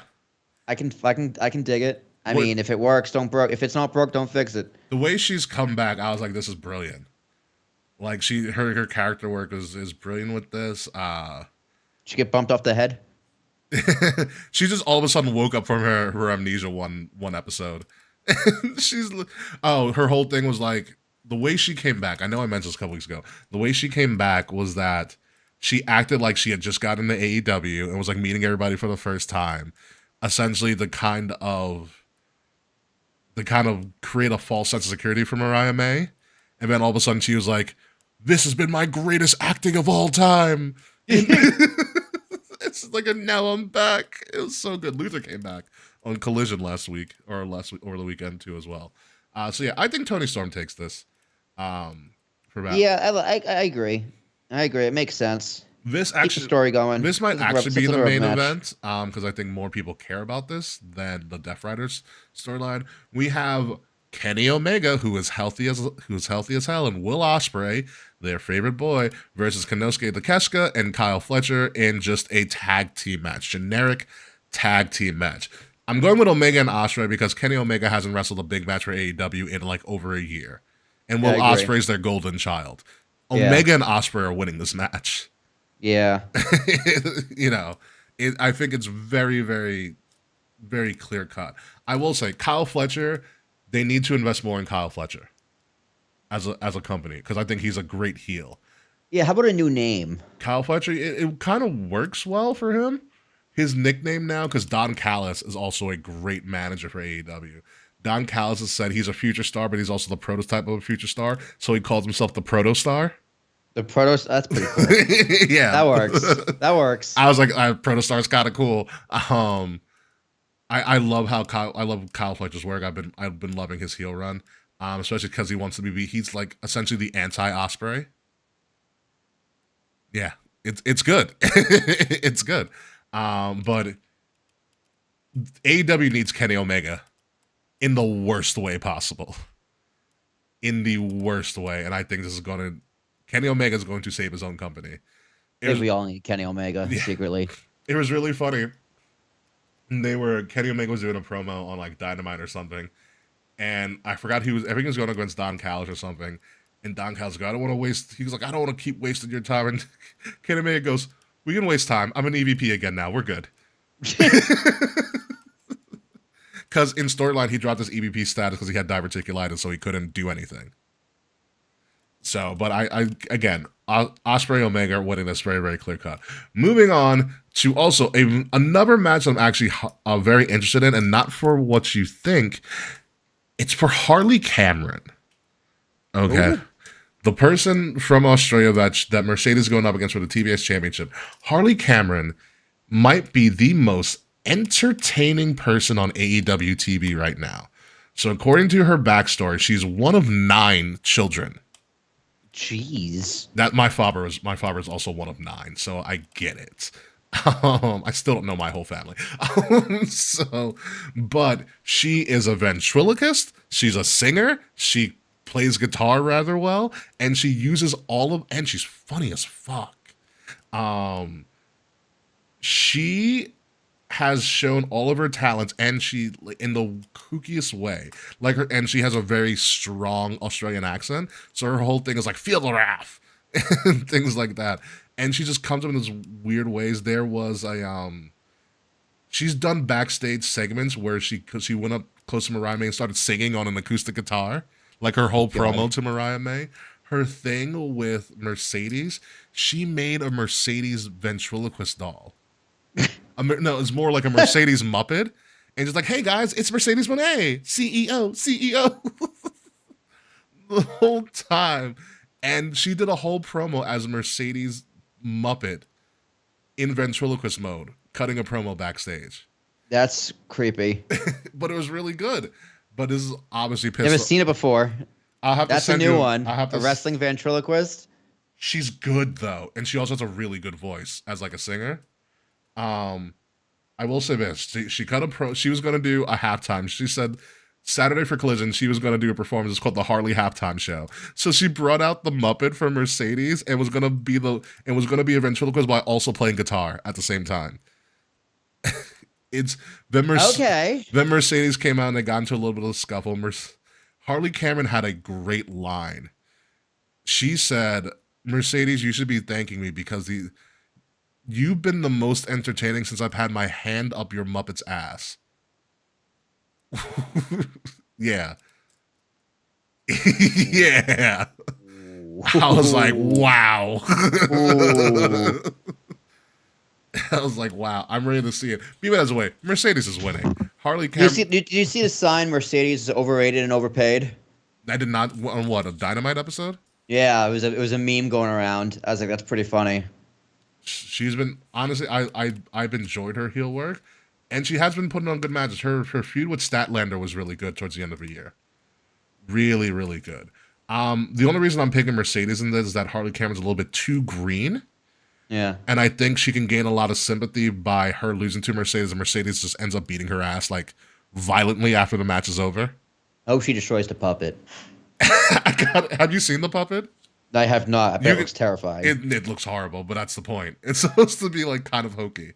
But I'm going with Mercedes here officially. Yeah, I agree. I'll go with Mercedes. Although I do like a puppet master. That's pretty clever. It's I gotta send you a segment if I can find it. I was like, I enjoyed it. I was like, this is kind of entertaining. And I think AEW needs more entertainment.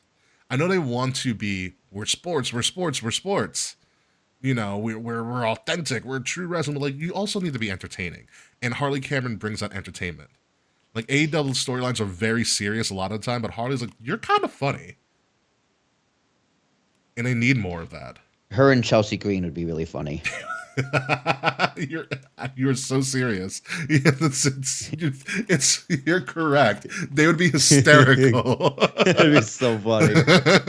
She would just lose her mind. She's been very connected to a lot of the performers in WWE. She apparently was previously married to a former NXT performer, Zion Quinn, and they recently got divorced. So she knows all of them. Zion Quinn, that guy sounds very familiar. He was there for like a hot dog and a handshake in NXT. He didn't really go anywhere. Yeah. God. Yeah. Let's see if I'm Googling and see if I remember. You'll him. see. You'll realize who he is in a bit. As you try to Google that, we have the surprising announcement of Kazuchika. I do remember this guy. Exactly. Yeah. So the next one here we have, Will, is the surprising title defense because Okada's actually going to do something. Hey, here we go. Finally. Okada's putting his Continental Championship on the line against Buddy Matthews, formerly known as Buddy Murphy, you know. And Buddy Matthews has a history of doing well in Australia. Remember when they had that Australian Super Show and Buddy won the Cruiserweight title? Oh, yeah. Yeah. He does really well. So I wasn't really sold on this. I was like, I thought it was a match just to have a match. And essentially they cut a promo on Collision. And Buddy Matthews came up to Okada and goes, ever since you've been in AEW, you've been an absolute joke. And I've been waiting to see the real Okada. Oof. Yeah. Oof. Shots fired. Shots fired. Because he was like, you're from Australia. He goes, I'm from Australia. You're from Japan. Like, we're right there. Like, are you gonna stop being this clown? Or are you gonna be an actual performer?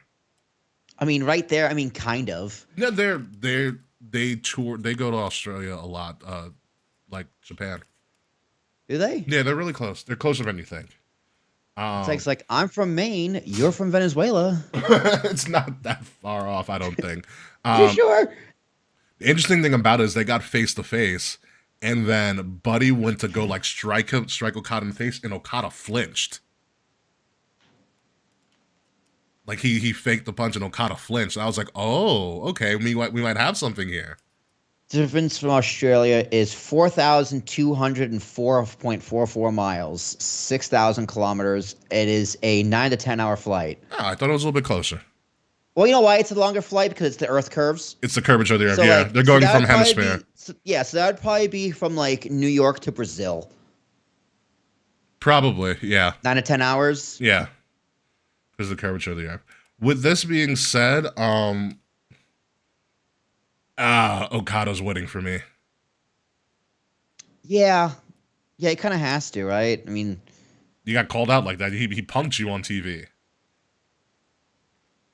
I'm interested though, because styles make fights, and if we get the Okada that everybody knows and loves, and we get Buddy's just a hybrid of a lot of stuff, this could be a good match. yeah. Yeah. No, I agree. It could 100% be a good match. Yeah, but we're both going with Okada here. Yeah. You just can't beat the Rainmaker sometimes. Also, like, dude, like Buddy Murphy's his stablemate just left, so it's like I don't think they have anything for him. It's like, oh, you're from Australia, take a loss. Yeah, I mean they're going to give the Australian crowds, something that they want. Like someone's going to get a big win. I think Tony's your big win here. Yeah, that makes sense. So that's all we have for AEW Grand Slam. Again, this show, because I don't know what to call it, pay-per-view. It's not a Dynamite special, This show this Saturday night this late Saturday night event. Something like that. Saturday night's late event. Saturday night's late event, yeah. It is gonna happen. I am concerned. For for this, it could either be the greatest thing that they failed to market, which would totally be AEW irony, or this could be a typical AEW like, okay, it was good for what it was, but not the greatest thing ever. I wonder what their merch table is going to be like. If they're gonna have one, They're gonna have one. you know. For me, for this, as we're gonna crown it between 1 and 10, I'm gonna go with 7. 6. Yeah, I don't have high hopes for this. Like the card on paper, I'm like, this could work, but I don't know. With the other thing that's more intriguing to me with AEW is MJF's storyline. MJF's going up against Jeff Jarrett, and because it's Jeff Jarrett's like final run, like Jeff Jarrett's retired again. Yeah, Jeff Jarrett's doing good when he doesn't have to own a company. You know, he's doing really well in his role. A lot of AEW's good stories are probably going to be either A, saved for Revolution, or B, they're just good on TV. You know, so there's that. We'll see how this goes. I don't know. This doesn't sit on solid ground with me. That's all I got to say here. Moving on to the other better structured events, NXT Vengeance Day, live from Washington D.C., 6 Eastern, which is perfectly fine. I can watch most of that, and then also watch the NBA All-Star Saturday night at some point when the good stuff happens, like the 3-point contest and the dunk contest, because no one gives a damn about the skills challenge. To be completely honest with you, it's like the opening stuff. I like the one where they have to shoot from half court. I like that one. Oh, that is part of the skills. That's one of like the shooter's challenge or something like that. Yeah, they have to like hit like a layup, a 2-pointer, a 3-pointer, then half court. It's like the celebrities, and they used to make like a WNBA star. It's a WNBA star, an NBA star, and like I think an NBA legend sometimes, or a celebrity. Yeah. Or a celebrity. Yeah, that one's good. But NXT Vengeance Day, 6 Eastern, from Washington D.C. As of right now, NXT is going on right now as we speak. It's 15 minutes into the show, so I'll probably catch the tail end potentially. There's only 3 matches, so it's gonna be real quick. We're gonna speed through this, probably will. So real quick, NXT Vengeance Day. Obviously, your main event is currently a triple threat, and I think you might enjoy this, Will. We have Obafemi putting the NXT Championship on the line against Grayson Waller and Austin Theory. And I cannot wait for Obafemi to destroy these 2 men. Yep. It's going to be murder. It's going to be murder in the first degree. And it's going to be the breakup of A-Town Down Under. Which is perfect. 2 storylines, 1. There's a potential that this could be a fatal 4-way and add Trick Williams to it. But as of right now, it is a triple threat, and Didn't Trick get murdered by Obafemi like recently? A couple weeks ago, yeah. And Trick, absolute destruction. Well, the thing also is Trick never got his 1-on-1 because it turned into a triple threat at the last big event. So Trick never got his 1-on-1, which is perfectly fine because you can ride the Trick and Oba, will they, won't they, all the way to Stand and Deliver in Vegas, and then move Trick up. After in Mania, like you can drag this, and I'm bummed we didn't get Trick in the Rumble. I thought he deserved that spot. I thought we were gonna get Trick too. I'm bummed we didn't get Trick or Oba because I thought Oba would have been fantastic. Like, would you have been mad if instead of Akira Tozawa, it was Trick Williams and Carmelo did the Trick Williams? I actually like that. I think that's a better overarching storyline. And then Speed got the spot for Trick. Yeah, I like that. I like that idea. Because like when he took out Tozawa, I was like, okay, you know, it doesn't really hold any weight. Like remember when we went to the Rumble and we thought we were gonna get Ty Dillinger, and then like Sammy took him out. Like that had an impact. Yeah, you know, but like Tozawa getting taken out didn't really have that big of an impact for me. So I like the way you book. Like we get Trick, we like whoop that Trick, and then like Carmelo just beats the crap out of him. Yeah, it's like if you know, you know. Yeah. And then you can have Michael Cole kind of talk it up that they have a huge history in NXT. Like it would have worked really storyline. It would have worked. Yeah. It would have worked. But all in all, Oba's destroying these 2 men. Just look at that graphic. He's like looking forward to it. He really is. I cannot wait to take out these 2 men. Oh man, I can't wait till he gets called up. I want to see Oba versus Braun Strowman. Oba versus Braun Breaker. That too. Yeah. Oba versus Drew. Oba versus Seth. Yeah. Oba versus the Tsunami guy. What's his name? Big Bronson Reed. When his ankle heals, yeah. Yeah. Yeah. Yeah. Yeah, which is the reason he's not going to show up for like another year because Sean's going to be like, I need him. Oba versus Gunther. Oba versus Gunther would be amazing. Yeah, this meat. Beating up everybody. Moving on, the women's title is also going to be in a triple threat. You have Roxanne versus Bailey trying to defeat Julia, the newly crowned NXT Women's Champion. I think this is Roxanne's swan song. God, two of my wrestling crushes in one match. What do I do? What, Bailey and Roxanne? Yeah. Choose a button, Roxanne Perez. Yeah. I mean, look at her. She's Yeah. hot as fuck. Look at her. God damn. They brought Bailey down to obviously feud with Roxanne, and I think Roxanne and Roxanne was on Raw in the crowd for Bailey's match. 3 times. Yeah. Yeah. So this is obviously leading to Roxanne versus Bailey at some point down the line. And Julia just got newly minted. She's a new face of your women's division. This, like I said, this is Roxanne's swan song. I actually, at this point, would not be surprised if Roxanne versus Bailey is a Mania mid-card match. See, I'm wondering that. Do you put them on Mania or do you bring Bailey down for a stand and deliver match? I don't know because they don't have. You gotta anything sell them. planned You for- gotta sell them tickets. That's true. Those tickets don't come easy right now. It would be interesting if Bailey went down for an NXT match on Mania weekend. However, if you don't have anything for Bailey on the Mania card, it would make sense to me. Yeah. You know, so it's like, do you bring It's Bailey like down or do you bring you Roxanne give out? Bailey an extended run at NXT? Like, she's that veteran. I mean, they did who the same thing with Becky Lynch. She had an extended run Exactly. at Who NXT. can put someone up? But that wasn't during Mania season. But Yeah. that might have been right after Mania season. It was Honestly. because she's the one who pretty much vetted Tiffy. Yeah, exactly.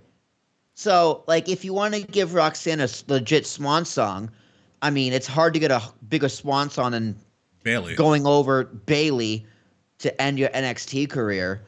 Yeah. So it's a matter of, like, Bailey going down to NXT to face Roxanne is the safe bet, I think.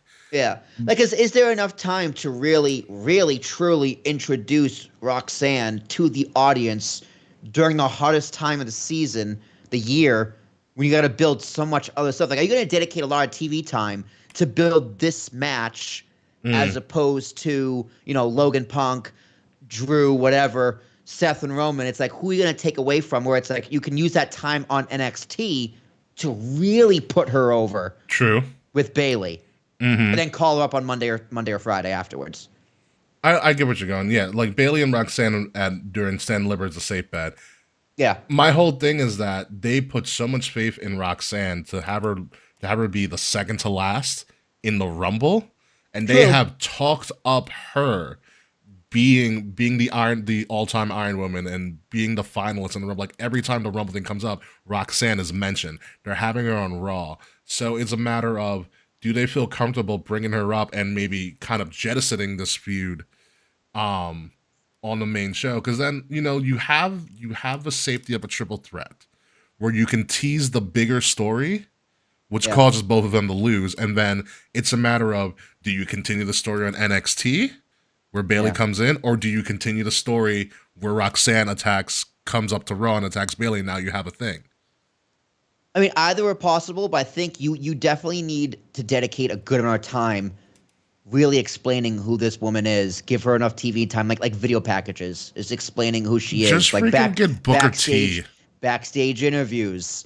Like what was what they did with like Becky and someone else? Were like they went into the interview and beat them up. Like, what was that? That was Becky and who? I forget. I who. forgot. Yeah, I know you're talking about. But yeah, like that kind of a thing where like they just went and find each other, like that kind of heat, like something to kind of, because it's a very good point. They gave her over an hour to be exposed to WWE crowd. Yeah.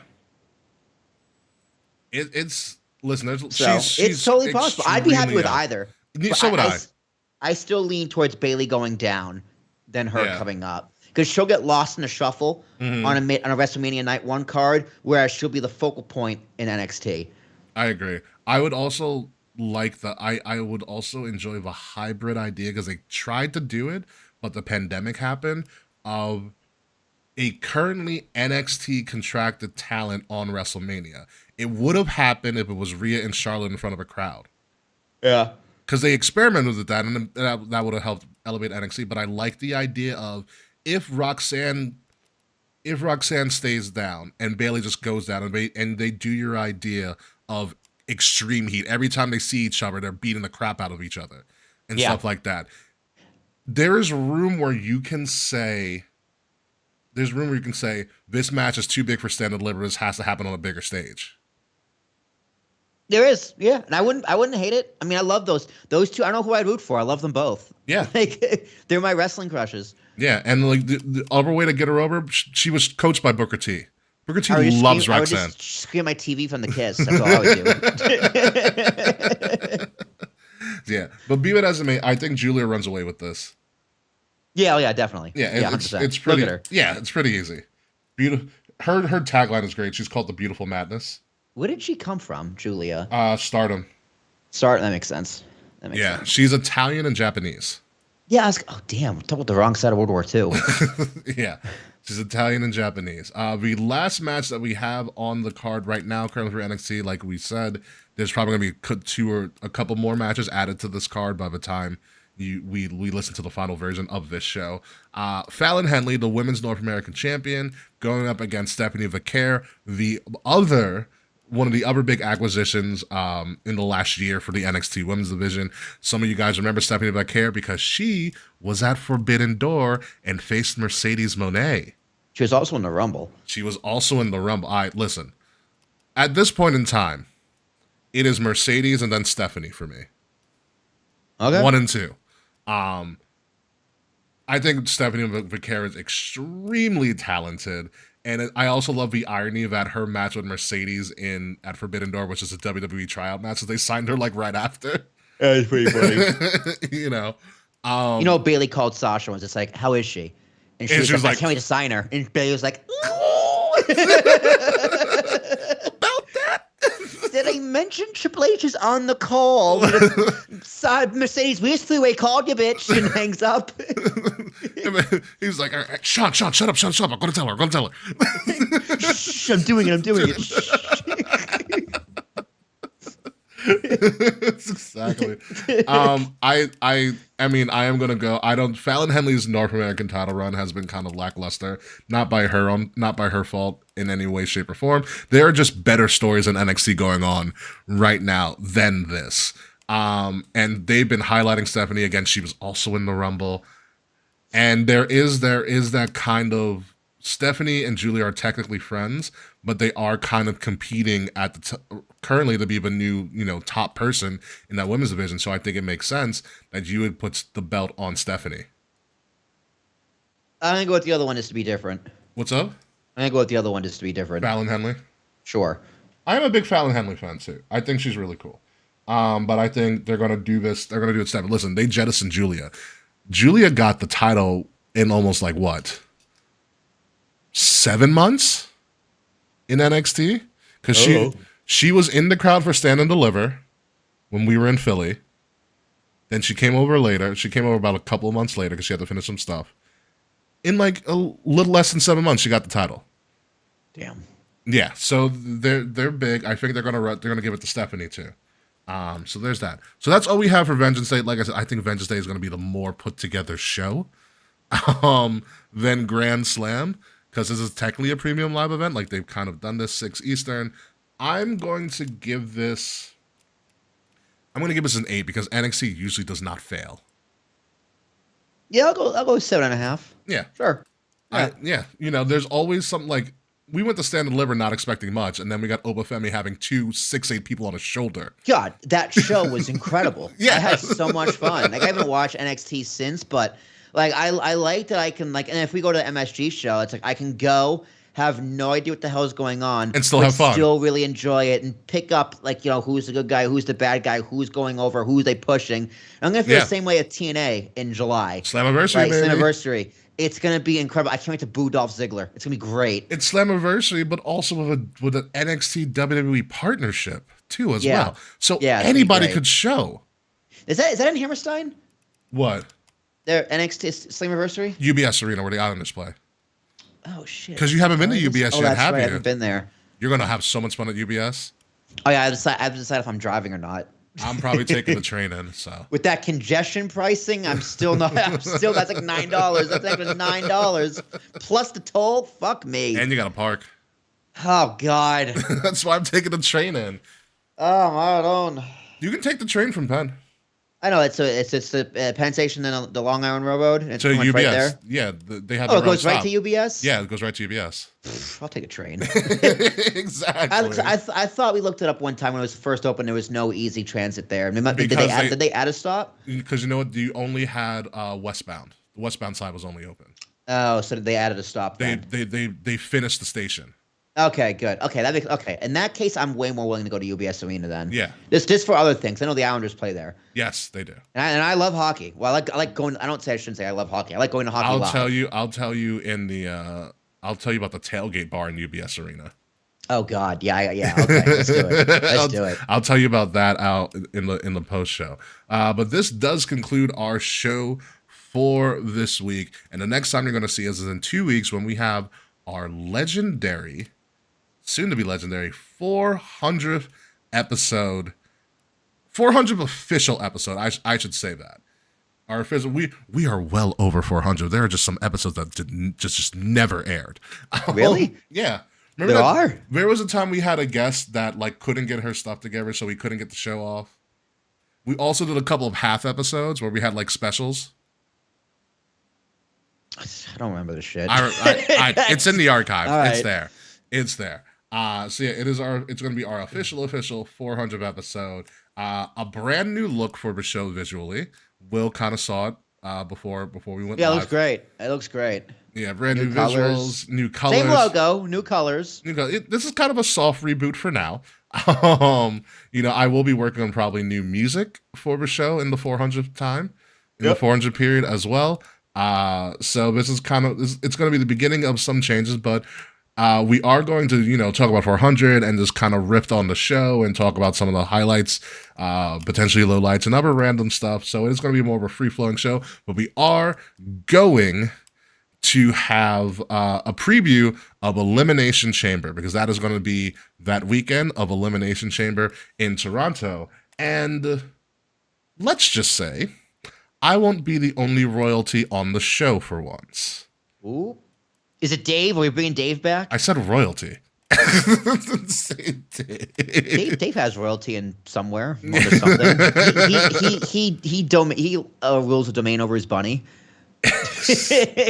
Fucking bunny. But yes, we are gonna have an old friend return to the show. For that to help us. Is it Nikki Skywalker? It's not Skywalker. It's not. That'd be hysterical. But No, it wouldn't. She still hates me. No, but we are gonna have an old good buddy come to the show to help us talk about Elimination Chamber and the 400th episode and everything like that. Put it this way, we would have made it to 400 without them. So they are going to come back. It's in Canada. I get it. So royalty, but Elimination Chamber is in Toronto. Is it Justin Trudeau? No. I can't trust that guy with a hot mic. or brown paint.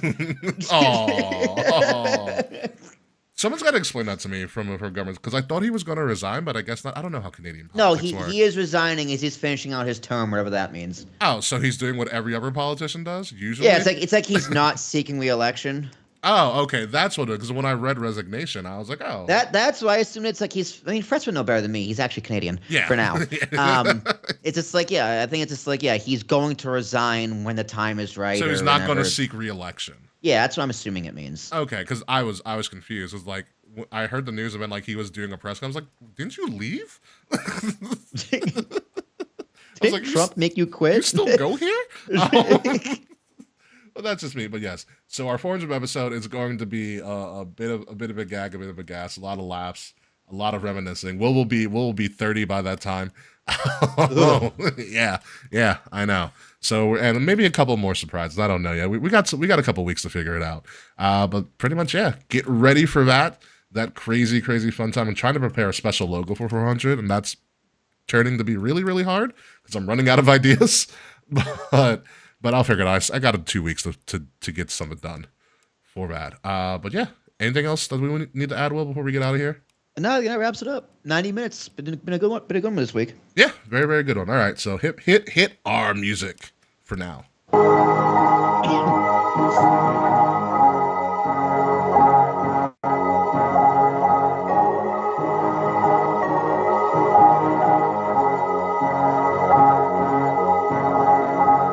Thank you, Fretz, for the clarification that Fretz does not know Canadian politics either, which thanks for that. Ladies and gentlemen, this has been Kings of the Rings podcast, episode number 399, Grand Slam Vengeance, because there was a Grand Slam and there's going to be a Vengeance, and I think the vengeance of a Grand Slam in Australia is not going to go well for AEW, but pretty well for NXT. I have been your host, King Ricky Rose. You can find me in Ambassador Biggs across all social media outlets, BIGZ Ambassador Biggs. Find Kings of the Rings podcast at KOTR_podcast across all social media outlets. Like, share, subscribe, leave us some amazing 5-star reviews. Links to all of our stuff are in the description below. If you are listening to us, make sure you're listening to us on Wrestle Addict Radio, the cure for the common wrestling podcast. And follow Wrestle Addict Radio socials at addict_wrestle on Twitter. I'm damn well never calling it X. Or at Wrestle Addict Radio, all one word, everywhere else. Will Tarashak. Ladies and gentlemen, it's me. It's Whitley T. Had more rushing yards than the KC Chiefs. Yeah, goddamn right. I can run away. Well, not that far. I can't run that far. Trust me, anything would help. You see his gut. I sit down like this so I can hide my gut. God, it's kind of embarrassing. We were talking about baggy clothes on the pre-show before. I should have wore a heavier shirt today at work. My tummy was poking out. It was so embarrassing. I had to throw it out. Shame. I really like that shirt too. But yeah, next week, 400. 2 weeks from now. 2 weeks from now, 400. Very excited. This podcast has been going on for 10 years. If you can believe that. And 10 years more, and then we probably call it quits because we have families and lives and shit to do. But until then, let's see what happens. Yeah. Ricky, back to you. Yeah, so we come back in 2 weeks. It's going to be our monumental 400th episode. Fred, send a cameo to somebody, probably just me, to be completely honest with you, and we'll figure it all out. We're going to have our very, very royal special guest coming on the show, a very good buddy. That's a 10-4 good buddy, folks. I've been watching a lot of Letterkenny. And it's not Slack, by the way. It's definitely not Slack. So when we come back in 2 weeks, Kay will be here, Will be here, I will be here, our special guest will be here, and it'll be the 400th episode celebration with a little bit of a sprinkle of an elimination chamber. So until episode 400, Jesus Christ, goodbye, good night, we'll see you soon. Fuck you, Slack. See you for 400.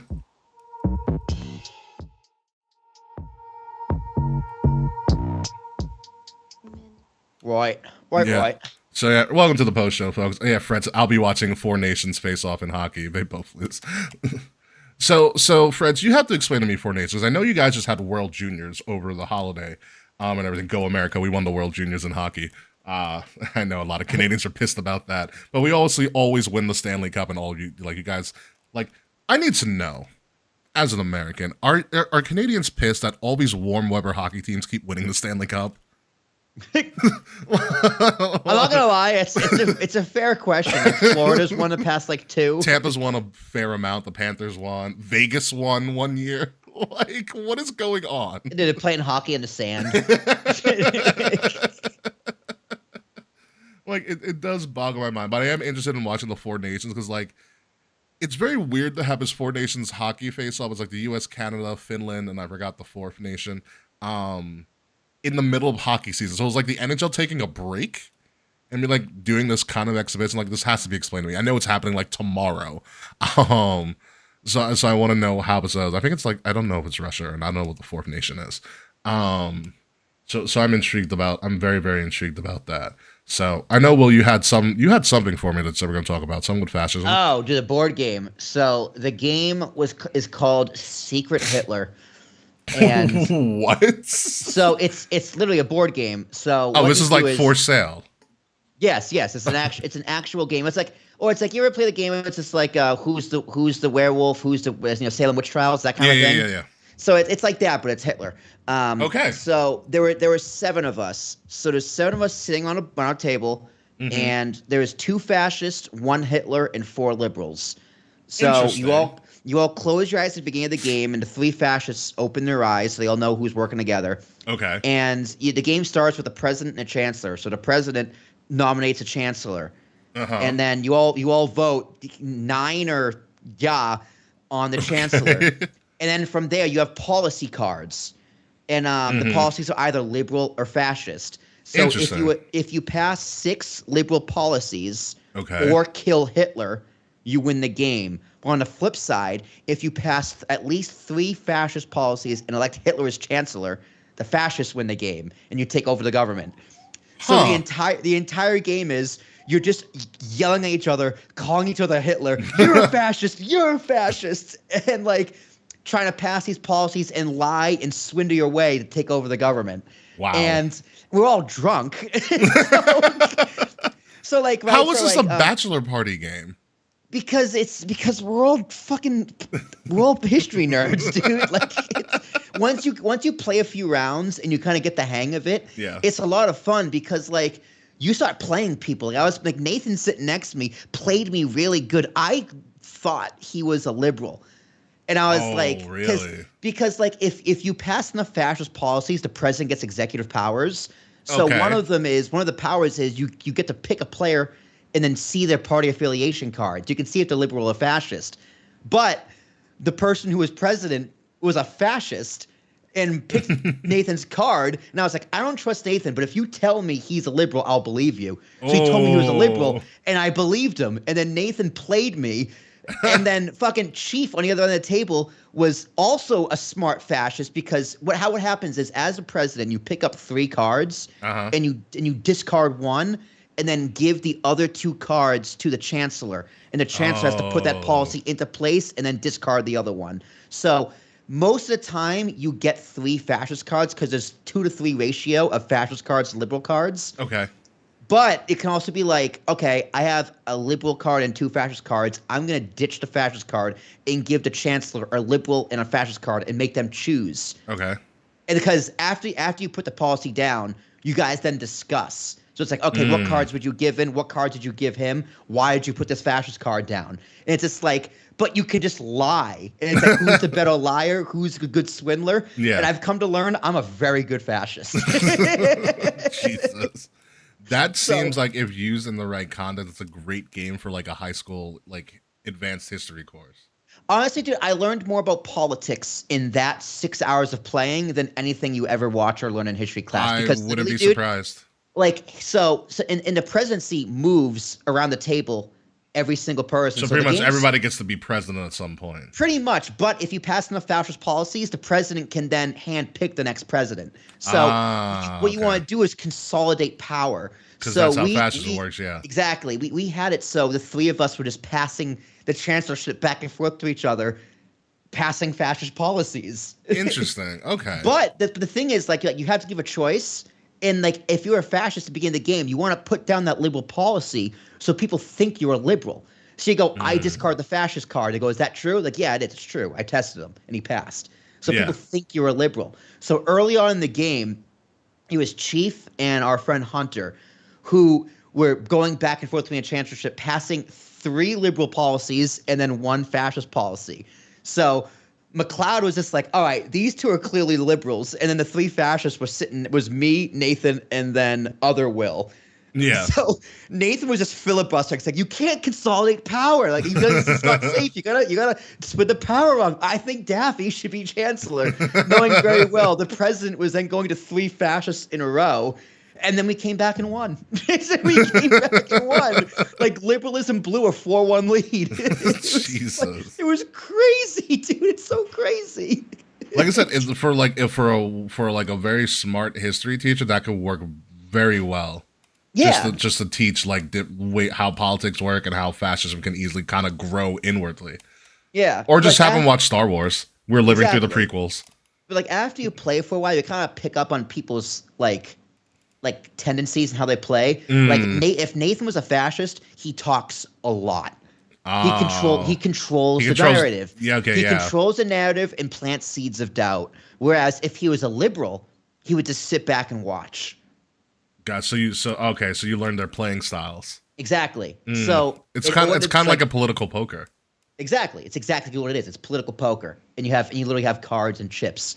That's And it's just interesting. like, bang, you're dead. Were you Hitler? He's like, yeah, I was Hitler. And then the game's over. And when you win the game, dude, literally, we all jumped up and started screaming and hugging each other. Like winning this game is the most exhilarating thing ever. It's like when your one nerdy friend comes in and tells you you finally lost your virginity, you all just Just go explode and nuts. Go celebrate. nuts. Yeah. It's like that because a game would take like 45 minutes sometimes because you're literally arguing about the policy you just passed because then you had to choose a new chancellor and there's this other thing. So like if I nominated you for chancellor and we all voted no and the vote didn't pass, you have Okay. to move the piece up by one. And if that happens 3 times, the government fails. So the Wow. government collapses, it goes into shutdown, and then you pick up the policy piece, and then put it on the table. So literally, the game came down to, like, everyone knew that McLeod, me, and Nathan were the fascists, Yeah. and I was just like,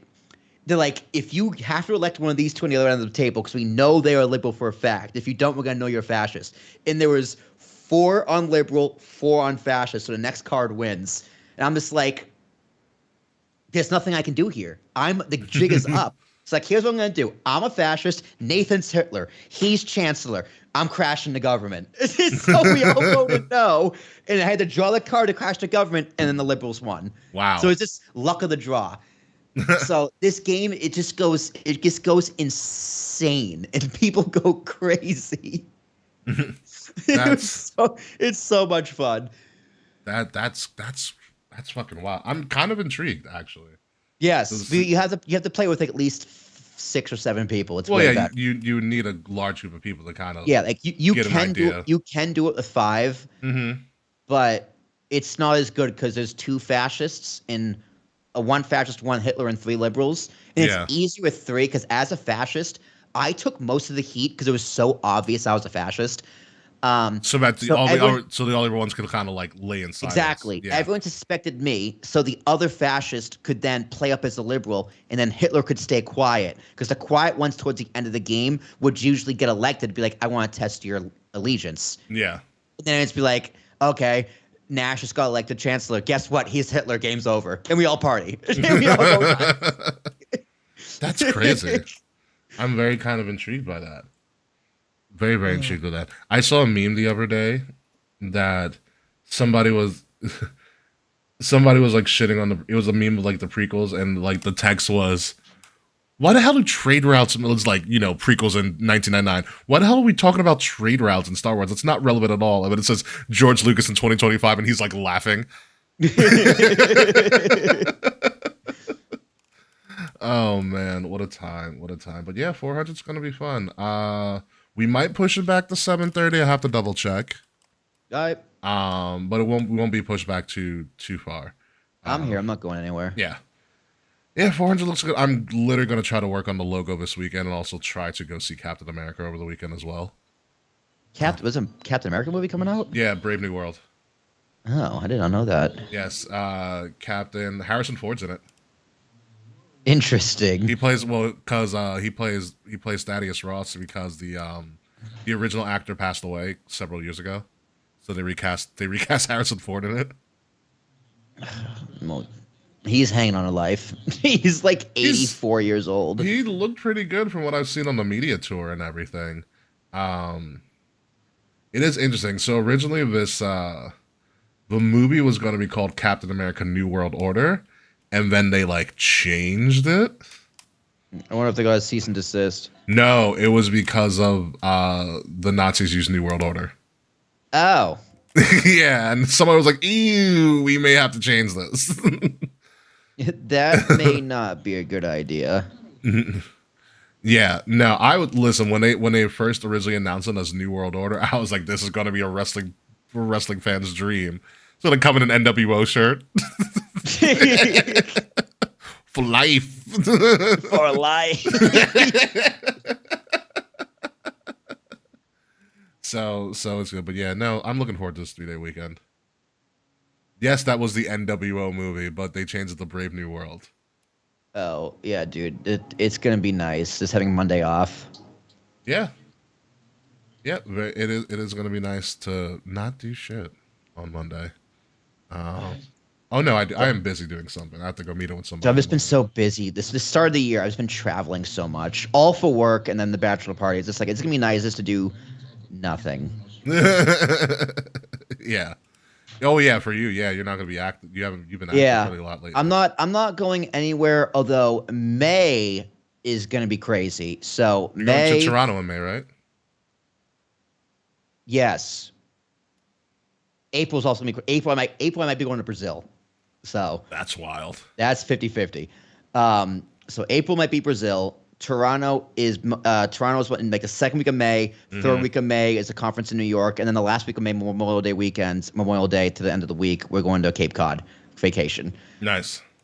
So it's gonna be Wait, if crazy. you're in Oh Brazil in April, you're gonna miss Mania then? no, it's gonna be set mid-April. Okay. I got to call the steakhouse this week and make I a was gonna ask reservation you, is like the for March steakhouse still March on? 8th.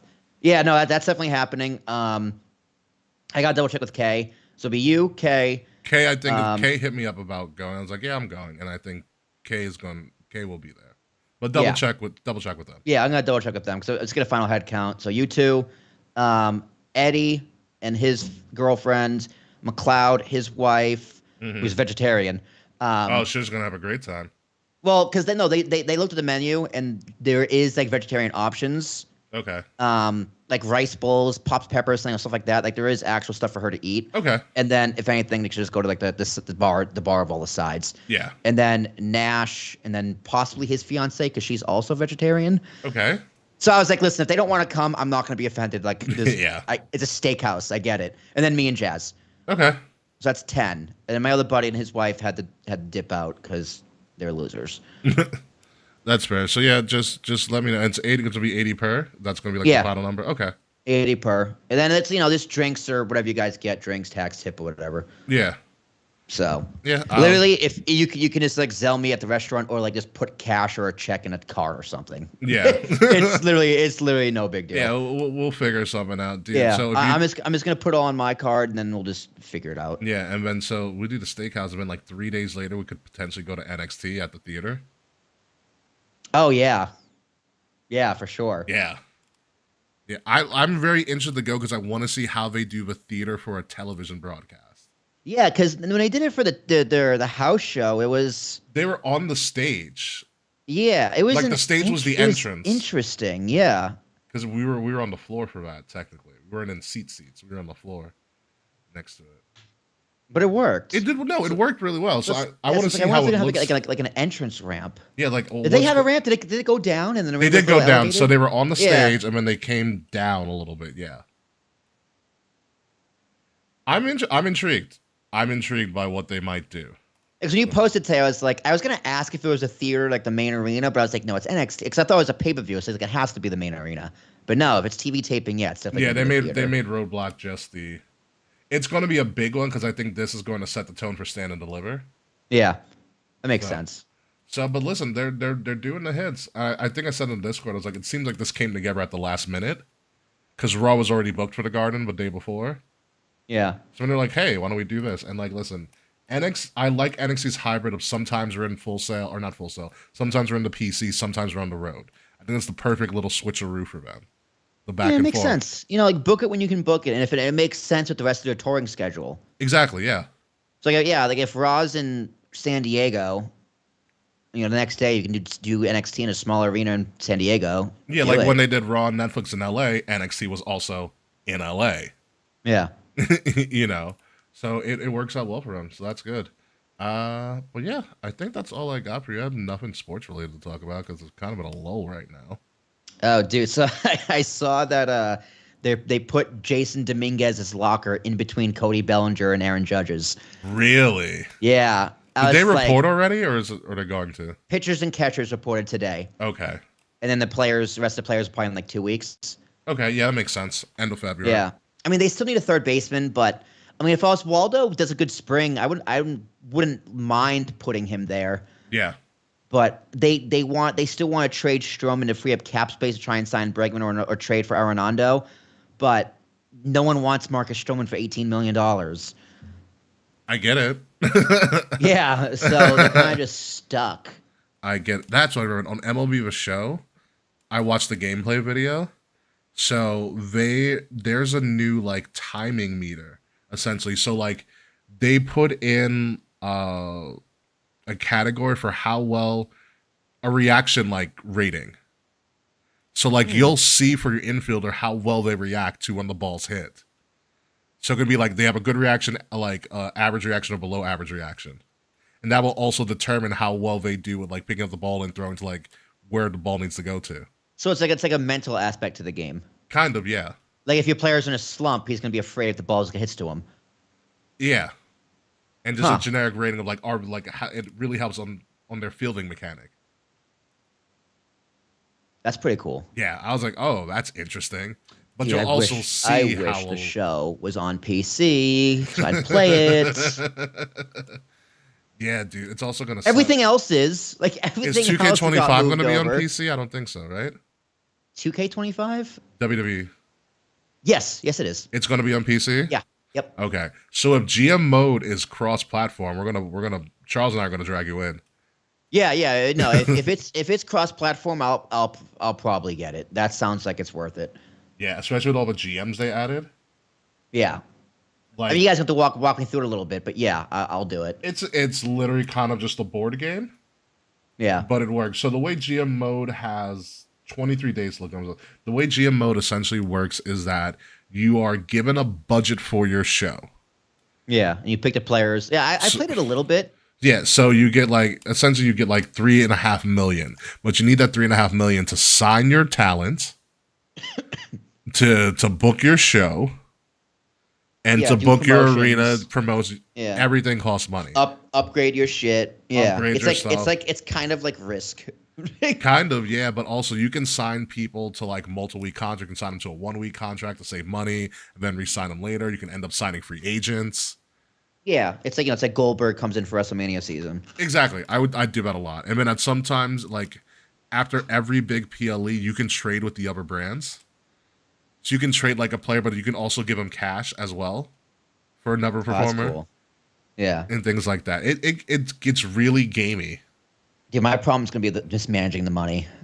Yeah, you'll learn. Start slow. That shit, I Start spent so slow. much money. Like MVP base. Remember MVP Baseball 2005 had the it had the G. They didn't call it GM mode, but I think they called it My GM. No, No, it was probably something EA Sports. did. owner mode. Yeah, that's what it It was. was owner mode, where like you start off in a rinky-dink like minor league arena stadium, Yeah, and you got to build up and they sign players and do all that stuff. And yeah.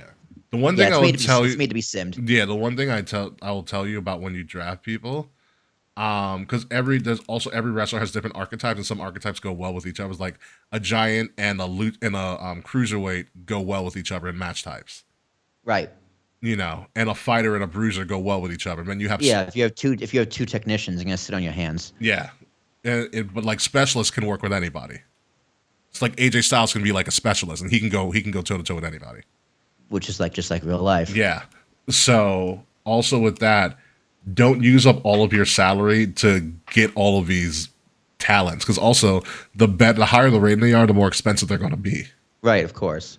You know, Yeah, you need a main eventer, you need some mid card, then tag wrestlers. you end up losing so much money in talent, because also if you go, because GM mode is set up through seasons, so when the next season is around and everybody's up for like a draft, but you've done so much work and you boosted somebody's overall rating and stuff like that, then they become more expensive to pick up. Yeah. So you really gotta play around with talent. Like, who can I build? Who can I get for cheap and then build up later? Yep. And things like it's good.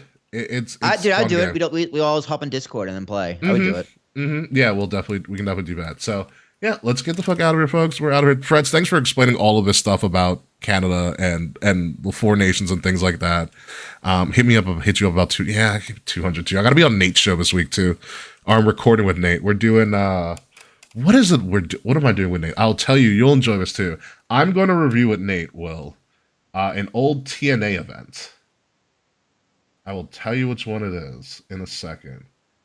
Nate and I are reviewing. Where is it? Because it's in here. TNA Genesis 2010. Oh God. So Which one is that? I gotta look that one up. I don't Hang know. on. I'm gonna tell me what it is. I have to watch it this week. So let me know what I'm about to get into.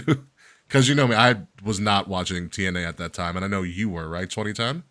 I was the main event. Mm. Yes, 2010, Frets. What do we got Hulk here? Hogan returns. Oh, this is the Hulk Hogan return? God damn it. This is the Hulk Hogan. The Hulk Hogan. God damn. This is like the debut of Hulk Hogan. Oh, Like, yeah, no, because Jesus. Hogan, coincidentally enough, I'm pretty sure the first TNA with Hogan was on was January 6th, 2010. Ironic. Ironic, right? So many things happen on January 6th. It's crazy. It is a crazy so time. the main event is Angle versus AJ, That actually sounds a lot of the fun. night of firsts. So let me see if I can get the as that was a tagline. Let me see if I can get The match card? the matches. It should be on should be I'm on on. Wikipedia. Yeah, that's what I'm on. I'm just looking at the results. All right. So you got Amazing Red versus Brian Kendrick. The Brian Kendrick, okay. The Brian Kendrick for the X Division Championship. Okay. You got Sean Morley versus Christopher Daniels. Why do I know singles Sean match. Morley? He sounds familiar. Yeah. You got Tara versus OBD. 2 out of 3 falls. Tara's in Victoria? Yes. Okay. Hernandez and Matt Morgan versus the British Invasion, which is Magnus and Doug Williams. Oh, so Nick Aldis, gotcha. That's for the tag team championships. Desmond Wolfe versus D'Angelo De Niro. Desmond Wolfe is the British guy who came back with Sting O'Brien last year. Oh, yeah, I know who you're talking. Oh God, he's the announcer now. Yeah. I'm totally blanking on his name. Nigel McGuinness. Nigel McGuinness, yes. So against the Pope, D'Angelo De Niro, great character. Sean Morley's Val Venus, that's what it is. Thank you, Frets. Oh God, yeah, you're right. Beer Money Beer versus money. versus the Band, which is Kevin Nash and X-Pac. Oh my Lord, what am I getting into? forgot about the Band. What am I getting into? You got Mr. Anderson versus Abyss, Okay. and then Kurt Angle versus AJ Styles for the TNA World Heavyweight Championship. This isn't the worst pay-per-view in the world. That's a good card. Yeah. That's a pretty solid card. Yeah. I'm gonna watch it like tomorrow probably. See what goes on with that. Okay, yeah, I feel comfortable about that. I watched it on TNA Plus. It's probably the debut of the Square Ring too, or pretty close to The it. square ring or like the hexagonal ring? Square Ring. Square ring? Okay. Yeah, back to the square. That's good. All right. I feel more comfortable about that. All right. So until a couple weeks from now, 400. We'll see you later, folks. Yep. Later, friends. Bye, Frats.